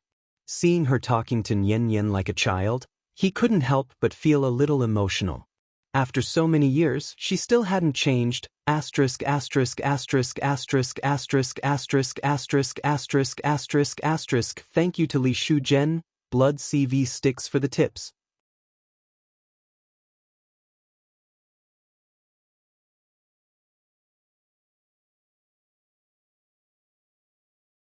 Not for now, let's talk about it later. If I haven't found a suitable thing to do by then, I'll really have to trouble you. Hey, don't be so polite about such a small matter. Lin Xian waved her hand very generously, and then changed the topic to the little fellow without leaving a trace. As a smart person, she stopped talking when it came to the point. Although she didn't know what Xianxia had experienced in the past few years, Lin Xian still believed that an outstanding man could stand up very quickly even if he fell countless times. The two of them waited for a while, and suddenly, a waiter led a group of people to their table. Xianxian, long time no see, I missed you so much. The person who spoke was a gorgeously dressed woman wearing branded clothes. After this woman saw Lin Xian, she immediately walked up excitedly and hugged Lin Xian from behind. She was Yingying and Lin Xian's roommate in university, Wang Lu. Although Wang Lu was somewhat materialistic, she was still quite a good person, so Lin Xian had never stopped contacting her. The tall beauty with a pair of particularly eye-catching long legs in a short skirt next to her was their last roommate, Fong Lei. Fong Lei's family was outstanding, and she grew up in an environment where the stars revolved around the moon. So when she first entered university, a small matter would cause her to lose her temper. Later, perhaps due to Yingying's subtle influence, she gradually began to lower her status and became somewhat down-to-earth. Oh, handsome Chin, long time no see, you're becoming more and more manly. Wang Lu deliberately pretended to be infatuated, trotted to Qin Shi's side, and then said exaggeratedly. Chen Shi smiled bitterly and leaned back, trying very hard to put some distance between them. Sure enough, men are like wine, they only have taste when they get older, TSK. Wang Lu said in an exaggerated tone, as if she didn't care about her image at all. Enough, Lulu, don't tease him. Don't you see there are children here? Lin Xian pulled Wang Lu's arm coquettishly, which finally helped Xianxia out of his predicament. When they were in university, Wang Lu often teased Xianxia in front of Yingying. A few years later, she didn't expect Xianxia to still be so serious, so Wang Lu couldn't help but tease him. "Hey, is this Yingying's child? So cute. Come, let me pinch you. Don't make trouble. It's rare to come to a Michelin restaurant, and you're almost making me lose my cool. It's really shameful." Lin Xian gently patted Wang Lu's hand and said with a look of disgust. After that, Lin Xian pulled Fang Lei, who was still standing aside, and said, "Lei, sit down. Don't pay attention to this crazy woman." Fang Lei seemed to have long been accustomed to Wang Lu's character and was not surprised by her various low-class behavior. What was even more strange was that Fang Lei's relationship with Wang Lu was better than with Lin Xian.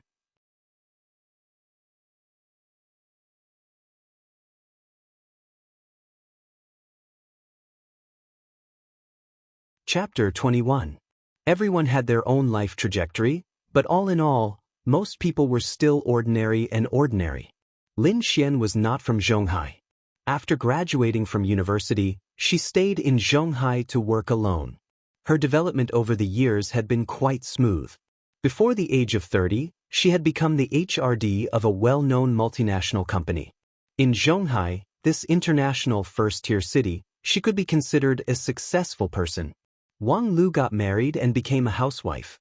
But she had always been a money worshipper, but her husband was not a rich second generation, nor was he rich at all. Her husband was a senior who had been pursuing her in university. After graduation, he was neither high nor low, but now he was a middle-level manager in the senior's company. In Wang Lu's own words, she had been blind to agree to his proposal back then. But in fact, looking at the happy expression on her face, how could she be dissatisfied with her husband? Fang Lei worked in her own company, and in a few years, she should take over everything in the company. Her fiancé was a top student who studied abroad with the same social status as her. The two were quite satisfied with each other. Once they got married, her life could be considered complete. Only Chen Shi, his development was beyond everyone's expectations. Chen Shi was originally a top student in computer science, and at that time, the domestic internet environment was not as fertile as it was now. It could be said that it was a blue sea that had not yet been fully developed. If he followed the original route, after Qianxi graduated, he would naturally be an honest programmer in an internet company. After 3 to 5 years, he would have accumulated enough connections and experience. Perhaps he would be able to catch up with the internet craze and become a pig standing in the wind. Standing in the wind, even a pig could fly. Heroes are created by the times. If he didn't get the wrong script, Chen Shi might have been a star in the IT industry with a net worth of more than 100 million. Unfortunately, there was no if, and he didn't get the wrong script. 5 years later, Chen Shi didn't become a star in the IT industry, but instead became a cultivator with a high level of cultivation. Of course, if cultivators were a profession, he would at least be at the level of a CEO. Perhaps it was to protect Chen Shi's self-esteem, Lin Xian did not tell Wang Lu and Fang Lei the truth. Therefore, both of them thought that Yingying had suddenly left without saying goodbye, abandoning Chen Shi and his daughter regardless of everything else. "Sai, I've already said it. Yingying is a fairy. Chen Shi, although you're not bad, how can a mortal be worthy of a fairy? So I guess that Yingying must have gone back to heaven." Wang Lu waved her knife and fork and said with an exaggerated expression, "What are you talking about?" Lin Xian glared at her in dissatisfaction. At this time, Fang Lei also shook her head and said, "Yingying isn't that kind of person. I guess she must have something to do at home, so she left temporarily. But it does seem like she has been gone for a little too long. Nonsense, the child is already so big." Wang Lu rolled her eyes at Fang Lei, then cut a small piece of mutton and fed it to the little girl. Recently, she was also considering whether to have a baby. After seeing how cute the little girl was, she directly grabbed the little girl into her arms and said that she would have a daughter in the future.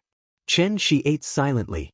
Although the food was delicious, he felt that it tasted like chewing wax. Thinking about it, with Yingying's indifferent personality, it was already good enough that she would call them when she had nothing to do. Why would she tell them about her plans? No one had seen Yingying, and no one knew where she went. Thinking of this, she felt a little annoyed. Tianxian domain was so far away, but he could still rush back. He didn't believe that he couldn't find someone on such a small planet. The few of them chatted for a while. Seeing that Yingying's matter could not be discussed further, Wang Lu changed the topic and said carefully, Xianxia, no matter what, Li Xiuwen is an old friend of ours. Why don't we ask him to join us at the table? Hearing this, Lin Xian immediately put down the cutlery. Just when she was about to flare up, Wang Lu quickly said, You said he was very annoying, but look at him running all the way here. He didn't even dare to come over and say hello when you didn't nod. He has already given you enough face. He is a big boss of a listed company. It's not good for him to be ignored by you like this. We should still be polite. Isn't it just a meal together? It's not a big deal. Under Wang Lu's constant persuasion, Lin Xian was finally convinced by her, so she nodded reluctantly. Seeing this, Wang Lu immediately stood up and waved to the opposite side, indicating for him to sit down. Lin Xian originally booked a round table by the river, so when the man sat down, it didn't seem too crowded with 5 adults and 1 child. Come, Xianxia, let me introduce you. Li Xiuwen, the young master of One Mao Group. He opened his own shipping company. He can be ranked in the top 3 among our alumni. Director Li, this is Xianxia, our old classmate, and also your junior in the same major. Li Xiuwen was 3 years older than them. He was now 30 years old in the golden age of men. He was wearing a tailored suit and looked particularly energetic. He exuded the confidence and charm of a successful person from head to toe. Hello, Mr. Qin. After listening to Wang Lu's introduction, Li Xiuwen politely took the initiative to extend his hand. Perhaps it was because of Lin Xian, Li Xiuwen lowered himself very much. He didn't seem to put on any airs and felt very approachable. However, when Li Xiuwen shook hands with Xianxia, he secretly looked at Xianxia. Seeing that Xianxia didn't seem to be a big threat to him, Li Xiuwen finally relaxed and the smile on his face became wider. His little action naturally didn't escape Xianxia's eyes. Li Xiuwen met Lin Xian at an alumni meeting. At that time, Lin Xian had just graduated. This natural and beautiful girl deeply attracted him, so Li Xiuwen immediately launched a strong attack on Lin Xian. Unfortunately, Lin Xian wasn't interested in him at all. She rejected all invitations and didn't accept any gifts. The relationship between the two didn't make any progress for a long time, so Li Xiuwen had no choice but to poach Wang Lu's husband to his company. He planned to use Wang Lu's side to save the country in a roundabout way. Reality proved that this method was very effective. Recently, the number of times he and Lin Xian sat together for dinner gradually increased. Although there were always other people in the way, at least there was progress, right? Lin Xian didn't actually hate Li Xiuwen that much. The reason why she was so cold to Li Xiuwen was mainly because she didn't want to give him any hope. Actually, what Wang Lu said made sense. He was 30 years old, rich and handsome. Moreover, he had pursued her for 5 to 6 years. His perseverance alone was enough to make many girls fall for him. However, Lin Xian didn't think so. Although she looked carefree at times, deep down, she was a very feminine woman. If she had to find a reason to reject Li Xiuwen, then Lin Xian would only have one reason: it felt wrong. The meaning of these 4 words was very simple. That was, no chance. However, Li Xiuwen didn't believe in this. He had been in the field of love for many years, but he really hadn't met someone like Lin Xian. Therefore, the more Lin Xian rejected him, the more enthusiastic he became. Thinking about it, a 30-year-old unmarried man, which one of them was easy to deal with?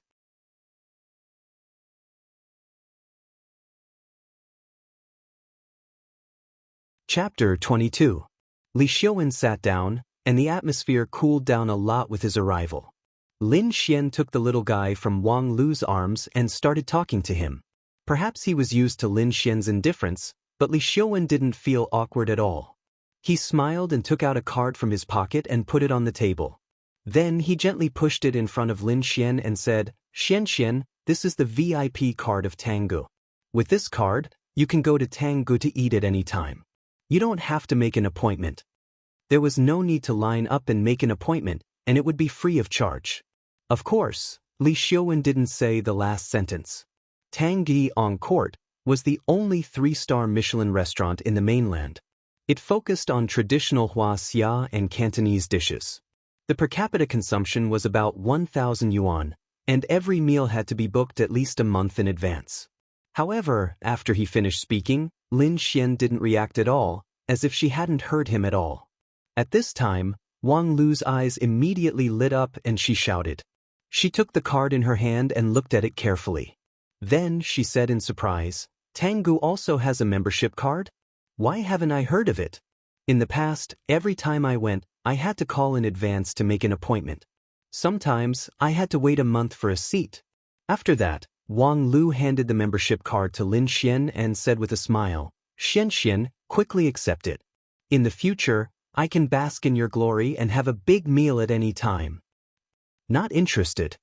Hearing this, Lin Xian didn't even look at it. She held the little guy and asked, "Baby, are you full?" The little guy nodded and said in a childish voice, "I'm full.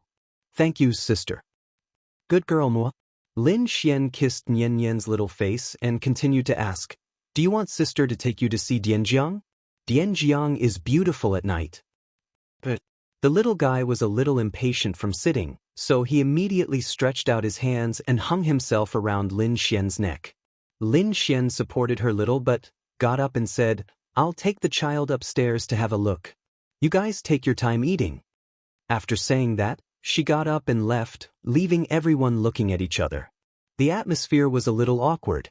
Not long after, Fang Lei also put down the cutlery in her hand and got up to go to the balcony above the restaurant. It was obvious that he couldn't eat anymore. Li Xiaowen called the waiter over to pay the bill, but he was told that a lady had already paid the bill. He could only look at Wang Lu helplessly. It was indeed difficult to deal with him. Because Qianxi was there, Li Xiaowen couldn't discuss anything with Wang Lu in front of Qianxi, so he could only order the waiter to clear the table. After that, Li Xiaowen prepared to head to the balcony to see if he could find a chance to talk to Lin Xian alone. Qianxi followed behind the two and prepared to go up and sit for a while.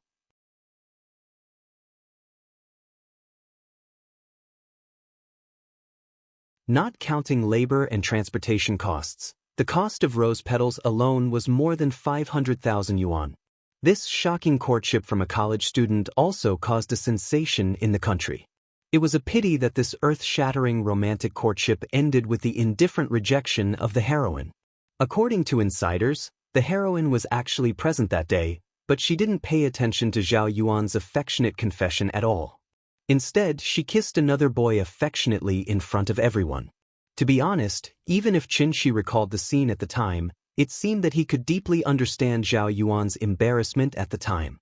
Hitting people didn't hit their faces, but the heroine's behavior was like hitting someone in the face after slapping them. Later, Qianxi and Yingying talked about this matter.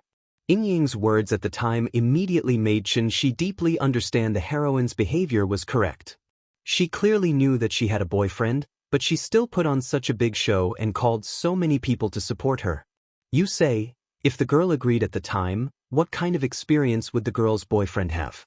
Why don't I give you a chance to experience this feeling? That's right, the heroine was Yingying. Zhao Yuan took a deep look at Qianxi. Although this matter had passed for many years, it had already become the biggest shadow in his life. When he saw the little girl in Qianxi's arms, he immediately asked with a smile, "Is this your daughter?" "Yes, isn't she cute? Come to Nyanyan, call uncle." Qianxi laughed and pointed to Zhao Yuan as he spoke to the little girl. The little girl was very obedient and immediately called out in a sweet voice, "Uncle." Hearing this, Zhao Yuan's expression froze, and the muscles on his face appeared very stiff. Lin Xian glared fiercely at Wang Lu. Only then did Wang Lu stand behind everyone and silently make an apology with her hands. Back then, her relationship with the other 3 people in the dormitory was not as good as it was now. When it happened, she was not present, so her impression of this matter was not very deep. If she had remembered it earlier, she would not have brought Zhao Yuan here even if she was beaten to death.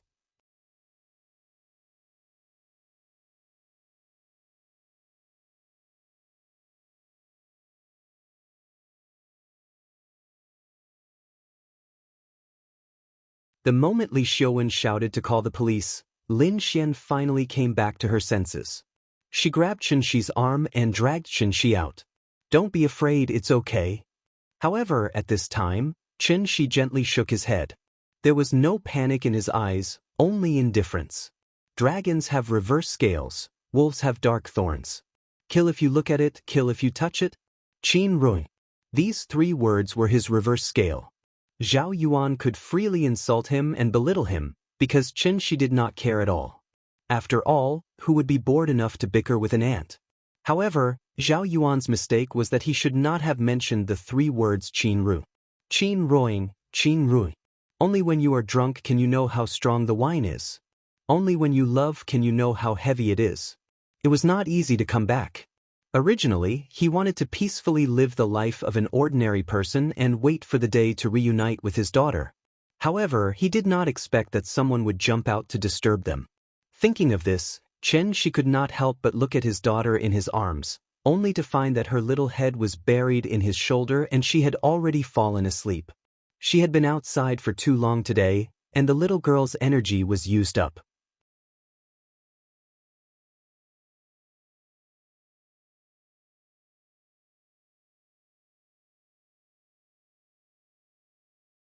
That sharp gaze was like the cold winter moon, vowing to cut through the dark night sky. Zhao Yuan would never have thought that because of his cheap mouth, he would actually open a Pandora's box. Lin Xian drove Xianxi back to the Kangju community. After Xianxi got out of the car, she rolled down the window and said worriedly, "If anything happens, be sure to call me immediately. I still know some people in Zhonghai who should be able to help." "Don't worry, it's fine." Xianxi smiled and waved at her, then turned and walked into the community. After Xianxi left, Lin Xian picked up her phone and sent a text message to Wang Lu, asking her about Zhao Yuan's current situation. If it wasn't very serious, she still wanted to help Xianxi settle this matter. Even if she had to pay a certain price, she would not hesitate.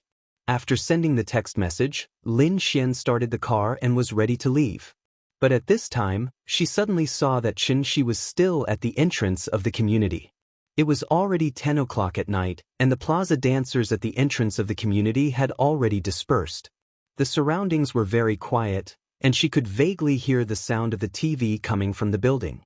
Under the illumination of the light at the entrance of the community, Xianxi's shadow was elongated. And in front of him stood a woman. Lin Xian took a closer look and found that it was a very beautiful woman. The woman was talking to Xianxi, and she seemed to be a little excited. Lin Xian looked at the woman and felt that she was familiar, but she couldn't remember where she had seen her before. Perhaps out of curiosity, Lin Xian stopped the car, then opened the door and sneaked over, wanting to hear what they were talking about. Right at this moment, a scene that caused Lin Xian to be extremely shocked happened. Xianxi carried Nian Nian to the entrance of the community. At this time, a woman appeared. She had been waiting here for a long time. The moment she saw Xianxi appear, she immediately stood up from the chair excitedly, then quickly walked in front of Xianxi and reached out to stop him. Hearing the familiar tap-tap sound, Xianxi didn't even need to look to know who it was. Ning Qiutong seemed to always have that arrogant look on her face. A graceful and luxurious black dress, sharp high-heeled shoes, exquisite makeup, and expensive accessories. Even in a first-tier international city like Zhonghai, she was still the queen who stood proudly above the clouds. Although she had waited for 3 hours in front of the entrance of the community just to see Xianxi. But the moment she saw Xianxi, Ning Qiutong still raised her chin proudly as usual. "Mr. Qin, I want to talk to you." Perhaps because Ning Zhongguo wasn't here, Ning Qiutong finally showed her other side without reservation. This side of her wouldn't act coquettishly, cry, or lower her head. Therefore, she was here to negotiate with Xianxi. This woman was about one.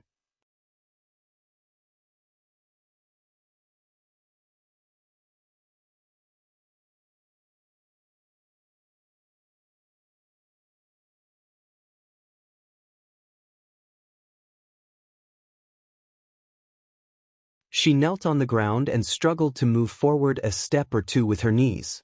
She slightly raised her tear-stained face and wanted to say something that could move Xianxi. She moved her mouth, but after struggling for a while, she still swallowed the words that had already come to her mouth.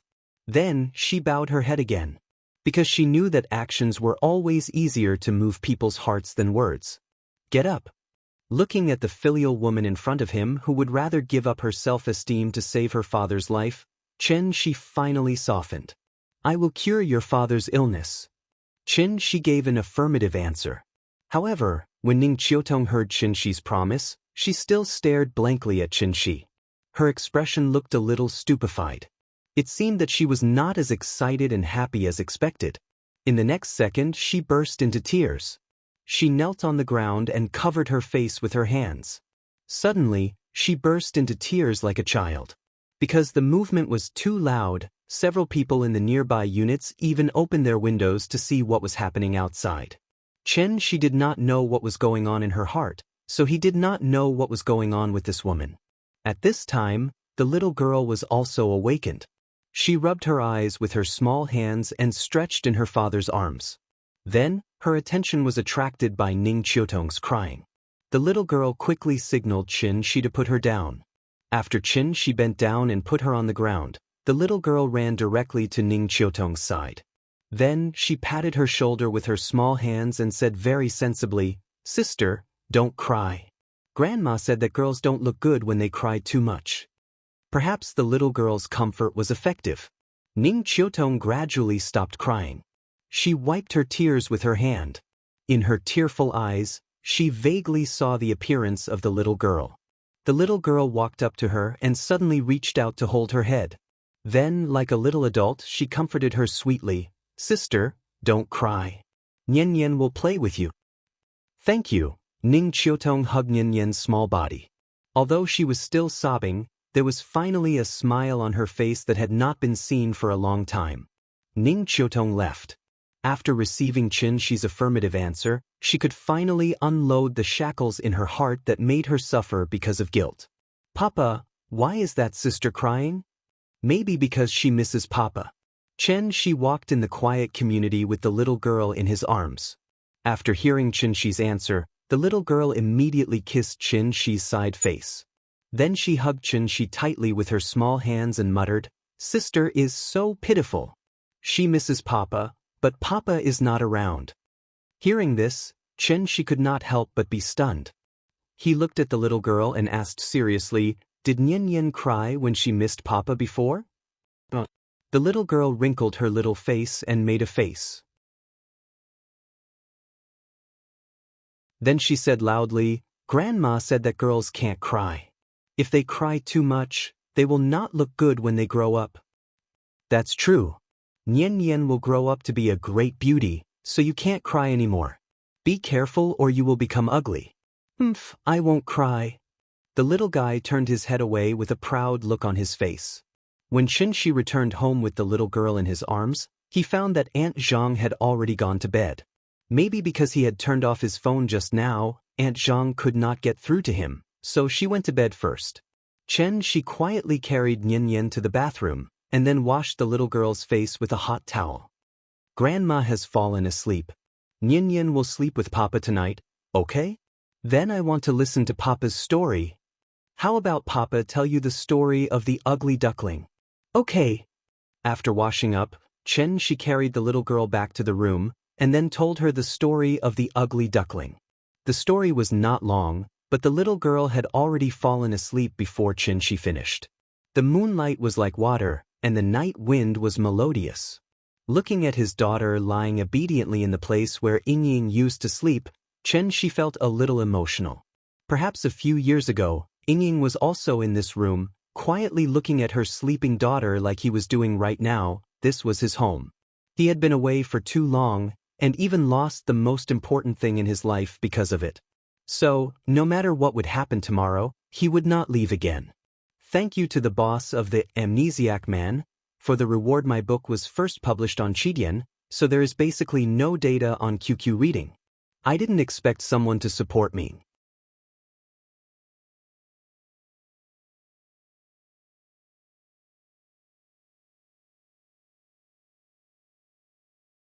The other person roughly determined the exact location of the incident with the restaurant manager's description. The two of them carefully looked at the scene and recorded a video before preparing to leave. At this time, the restaurant manager asked worriedly, "Officer, that person yesterday, is he okay?" Sally Restaurant was also one of the few Michelin one-star restaurants in Zhonghai City. They couldn't ruin their reputation because of this sudden bad incident. "Not dead yet," one of the men in black suits said coldly. The two men then left, leaving the restaurant manager standing alone on the balcony in a daze. "Not dead yet?" The restaurant manager looked at the backs of the two men in a daze. After pondering for a while, he suddenly realized and then said to himself with a frightened face, "Not dead yet?" Xianxia didn't go out today. Instead, he stayed at home to read books with the little fellow all morning. During this period, Lin Xian and Ning Qiutong called him separately. Lin Xian had confirmed Zhao Yuan's situation. It was said that Zhao Yuan was seriously injured and had one foot in the door of hell. Thanks to the Zhao family's wide network, they invited an attending doctor to perform the operation on Zhao Yuan overnight, which pulled him back from the door of hell in time. However, although his life was saved, he was still in a coma and didn't know when he would wake up. Lin Xian was very worried that Xianxia would be arrested by the police, so she kept persuading Xianxia to leave Zhonghai and go to other places to avoid the limelight. After all, Zhao Yuan wasn't dead yet. There was an essential difference between intentional injury and intentional homicide. As long as Xianxia wasn't caught by the police, when Zhao Yuan recovered, maybe she could think of a way to settle it privately with Zhao Yuan. It could be seen that Lin Xian was really worried about this matter. Therefore, in order to reassure her, Xianxia pretended to agree to her proposal and said that he would leave with Nian Nian later. Lin Xian was relieved, and then told Xianxia a few words. No matter what difficulties Xianxia encountered, he should call her immediately. After putting down the phone, Xianxia's mood was really a bit complicated. He didn't regret that he was too heavy-handed, but regretted that his behavior last night was really too impulsive.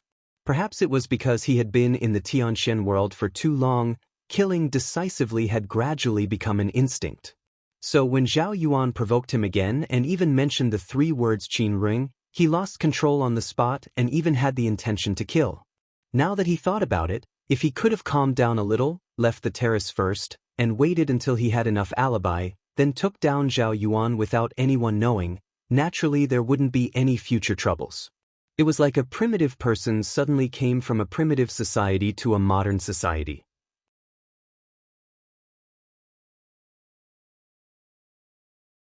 There were restrictions everywhere, and this feeling really made Xianxia a little uncomfortable. But then again, Zhao Yuan didn't die, which was a bit beyond Xianxia's expectations. The power of his kick was no less than that of a car crashing into the ground. Should he finish him off? Xianxia taught the little guy to read while seriously thinking about this problem. Not long after he hung up the phone with Lin Xian, Ning Qiutong also called. Although Ning Zhongguo's condition had improved after taking the pill, Ning Qiutong's heart was still hanging in the air as long as he didn't recover. So she begged Xianxia to start treatment as soon as possible. Xianxia thought about it. The police could come to the door at any time. Although it was impossible to catch him, it was very likely that it would scare Aunt Zhang. In order not to worry Aunt Zhang, Xianxia thought about it and asked on the phone, "I injured someone yesterday, and he's seriously injured. He's still in critical condition, can you settle it?" Ning Qiutong was stunned for a moment, and quickly replied, "Can you tell me the details?"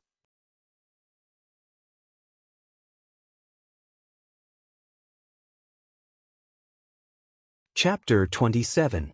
After Ning Qiutong listened to Xianxia's story, she was a little surprised. To be honest, she had a good impression of Xianxia. Putting aside the previous misunderstandings, just from these few interactions, Ning Qiutong thought that Xianxia should be a mature and steady person. But what she didn't expect was that Xianxia was a mature and steady man with a young child. He was actually able to seriously injure someone in a fit of anger and even put his life in danger. From this, one could imagine how angry he was at the time. Ning Qiutong originally wanted to propose that she pay compensation to the victim and strive to reach a settlement agreement with the victim. After all, this was the best and most direct solution. But when she learned the identity of the victim, she immediately rejected her own suggestion.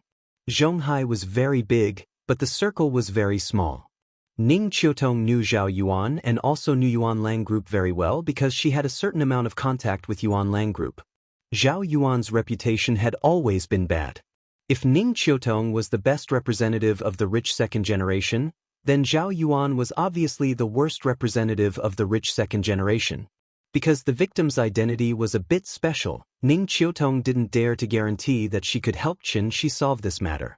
So after hanging up the phone, she went straight upstairs to find Ning Zhonghua. Ning Zhonghua had been discharged from the hospital. Because the damaged part of his lung had been removed and he had taken Xianxia's pill in time, his complexion had significantly improved over the past 2 days. Even Professor Xie couldn't help but be amazed after a detailed examination of him. Ning Zhonghua seemed to dislike the atmosphere in the hospital. After Professor Xie's several suggestions to no avail, he could only go through the discharge procedures under Ning Zhonghua's strong request. His current condition was under effective control. As long as he took the medicine on time and didn't cause inflammation or ulceration of the wound, there wouldn't be any major problems. After all, the human body wasn't made of machinery. If it wasn't necessary, of course, it was best to try not to operate. When Ning Qiutong came to Ning Zhonghua's room, he was lying on the bed quietly reading a book. When Ning Zhonghua saw Ning Qiutong's frowning face, he immediately laughed and asked, "What's wrong? Xianxia called you?" "He also called you?" Ning Qiutong asked with some doubt. "I guessed." Ning Zhonghua shook his head and said with a mysterious face, "Dad." Seeing his calm appearance, Ning Qiutong couldn't help but stomp her feet and complained, "If Xianxia is to be caught by the police, no one will be able to cure your illness. Looking at your frowning face, it's because of what happened last night? You know what happened?" Of course, Dad isn't dim-sighted. It was still on TV just now. Ning Qiutong took a glass of water to Ning Zhonghua. After handing the glass to him, she said seriously, "Dad, don't tease me. Now is not the time to joke." Ning Zhonghua took the glass and drank a mouthful of water. Then he looked at his daughter and asked with a smile, "I received a call in the morning. Xianxia injured Zhao Yuan, right? And I heard that Zhao Yuan was seriously injured. He hasn't left the safe period yet. You didn't ask him how he beat Zhao Yuan like this?" Ah! Ning Qiutong was stunned. Obviously, she didn't understand why Ning Zhonghua's focus was on this. Seeing his daughter's blank face, Ning Zhonghua smiled and handed her the cup of water. Then, he said calmly, "Don't worry, old Zhao and I are old friends. He has 2 sons, and the younger one is a disappointment. Now that he has been taught a lesson, it is a good thing." Speaking of this, Ning Zhonghua paused and glanced at Ning Qiutong before continuing, "Qiutong, since Xianxia has promised you that he will save your father again, then you should be considered to have buried the hatchet, right?" I guess so." Ning Qiutong's expression was a little strange at the moment. After hearing Ning Zhonghua's question, a hint of red suddenly appeared on her face. Then, even her earlobes turned red. Ning Zhonghua thought that Ning Qiutong blushed because she knew that Xianxia wasn't a liar. How could he have known that the reason why Xianxia would bury the hatchet and make a move again was because his daughter had knelt down and begged for this opportunity? Since Xianxia doesn't care about your previous behavior, then from today onwards, Xianxia is our Ning family's guest of honor. You have to be on good terms with him in the future, understand? Go, give Xianxia a call and tell him that the matter has been resolved." Ning Qiutong nodded and then left the room. As she walked, she couldn't help but think of the scene from last night. My reputation has been ruined. I must warn him not to tell anyone. Thinking of how she had knelt in front of Qin, she made her feel inexplicably ashamed. After Ning Qiutong left, Ning Zhonghua put down the book in his hand and turned to pick up the document on the bedside table with some difficulty. He looked at the document and muttered to himself, "Missing for 5 years? Zhonghai People's Hospital, ICU Intensive Care Unit." Zhao Yuan was lying on the hospital bed with an oxygen mask over his mouth. He hadn't woken up since last night. Next to his bed sat a noblewoman who looked to be in her 30s or 40s. The noblewoman looked at her unconscious son in front of her, and her heart ached. At this moment, the door of the ward opened. A man in a suit who looked to be in his 30s walked in and then reported to her in a low voice. After listening to the man's report, the noblewoman stood up abruptly. Then, with a look of disbelief, she said sternly, "What? Reconciliation?"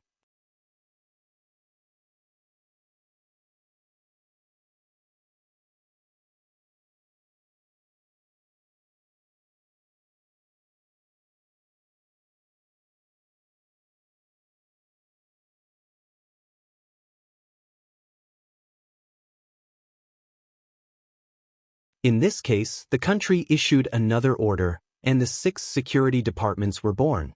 The 6 security departments, a special department under the National Security Department, was a special department set up specifically to target the crimes of martial arts masters. It was also from the day it was born that Wuxia's martial arts world ushered in a nightmare that seemed to never wake up. Under the supervision of the 6 security departments, aristocratic families, sects, and hidden experts, all of them obediently put away their claws, well-behaved like domestic kittens, and their every move was firmly controlled by the country. A year later, the crackdown finally ended, and the country's social atmosphere was like a new life after this baptism. The people loudly shouted that the universe was bright and clear, and that the blue sky still existed. However, although the crackdown ended, the 6 security departments, which made Wuxia's martial arts world pale at the mention of them, did not disband. Instead, they went from the dark to the light, and with a shake of their body, they became the current international Wulian, and from then on, became a large international organization, and even often held some insignificant martial arts competitions. In the dark, the Wulian was still fully responsible for supervising and managing the order of Wuxia's martial arts world, and to prevent the occurrence of chivalrous people breaking the law with martial arts. You're tuning in to the Wandering Hero YouTube channel. Don't forget to subscribe and join us on this journey to catch the most captivating stories.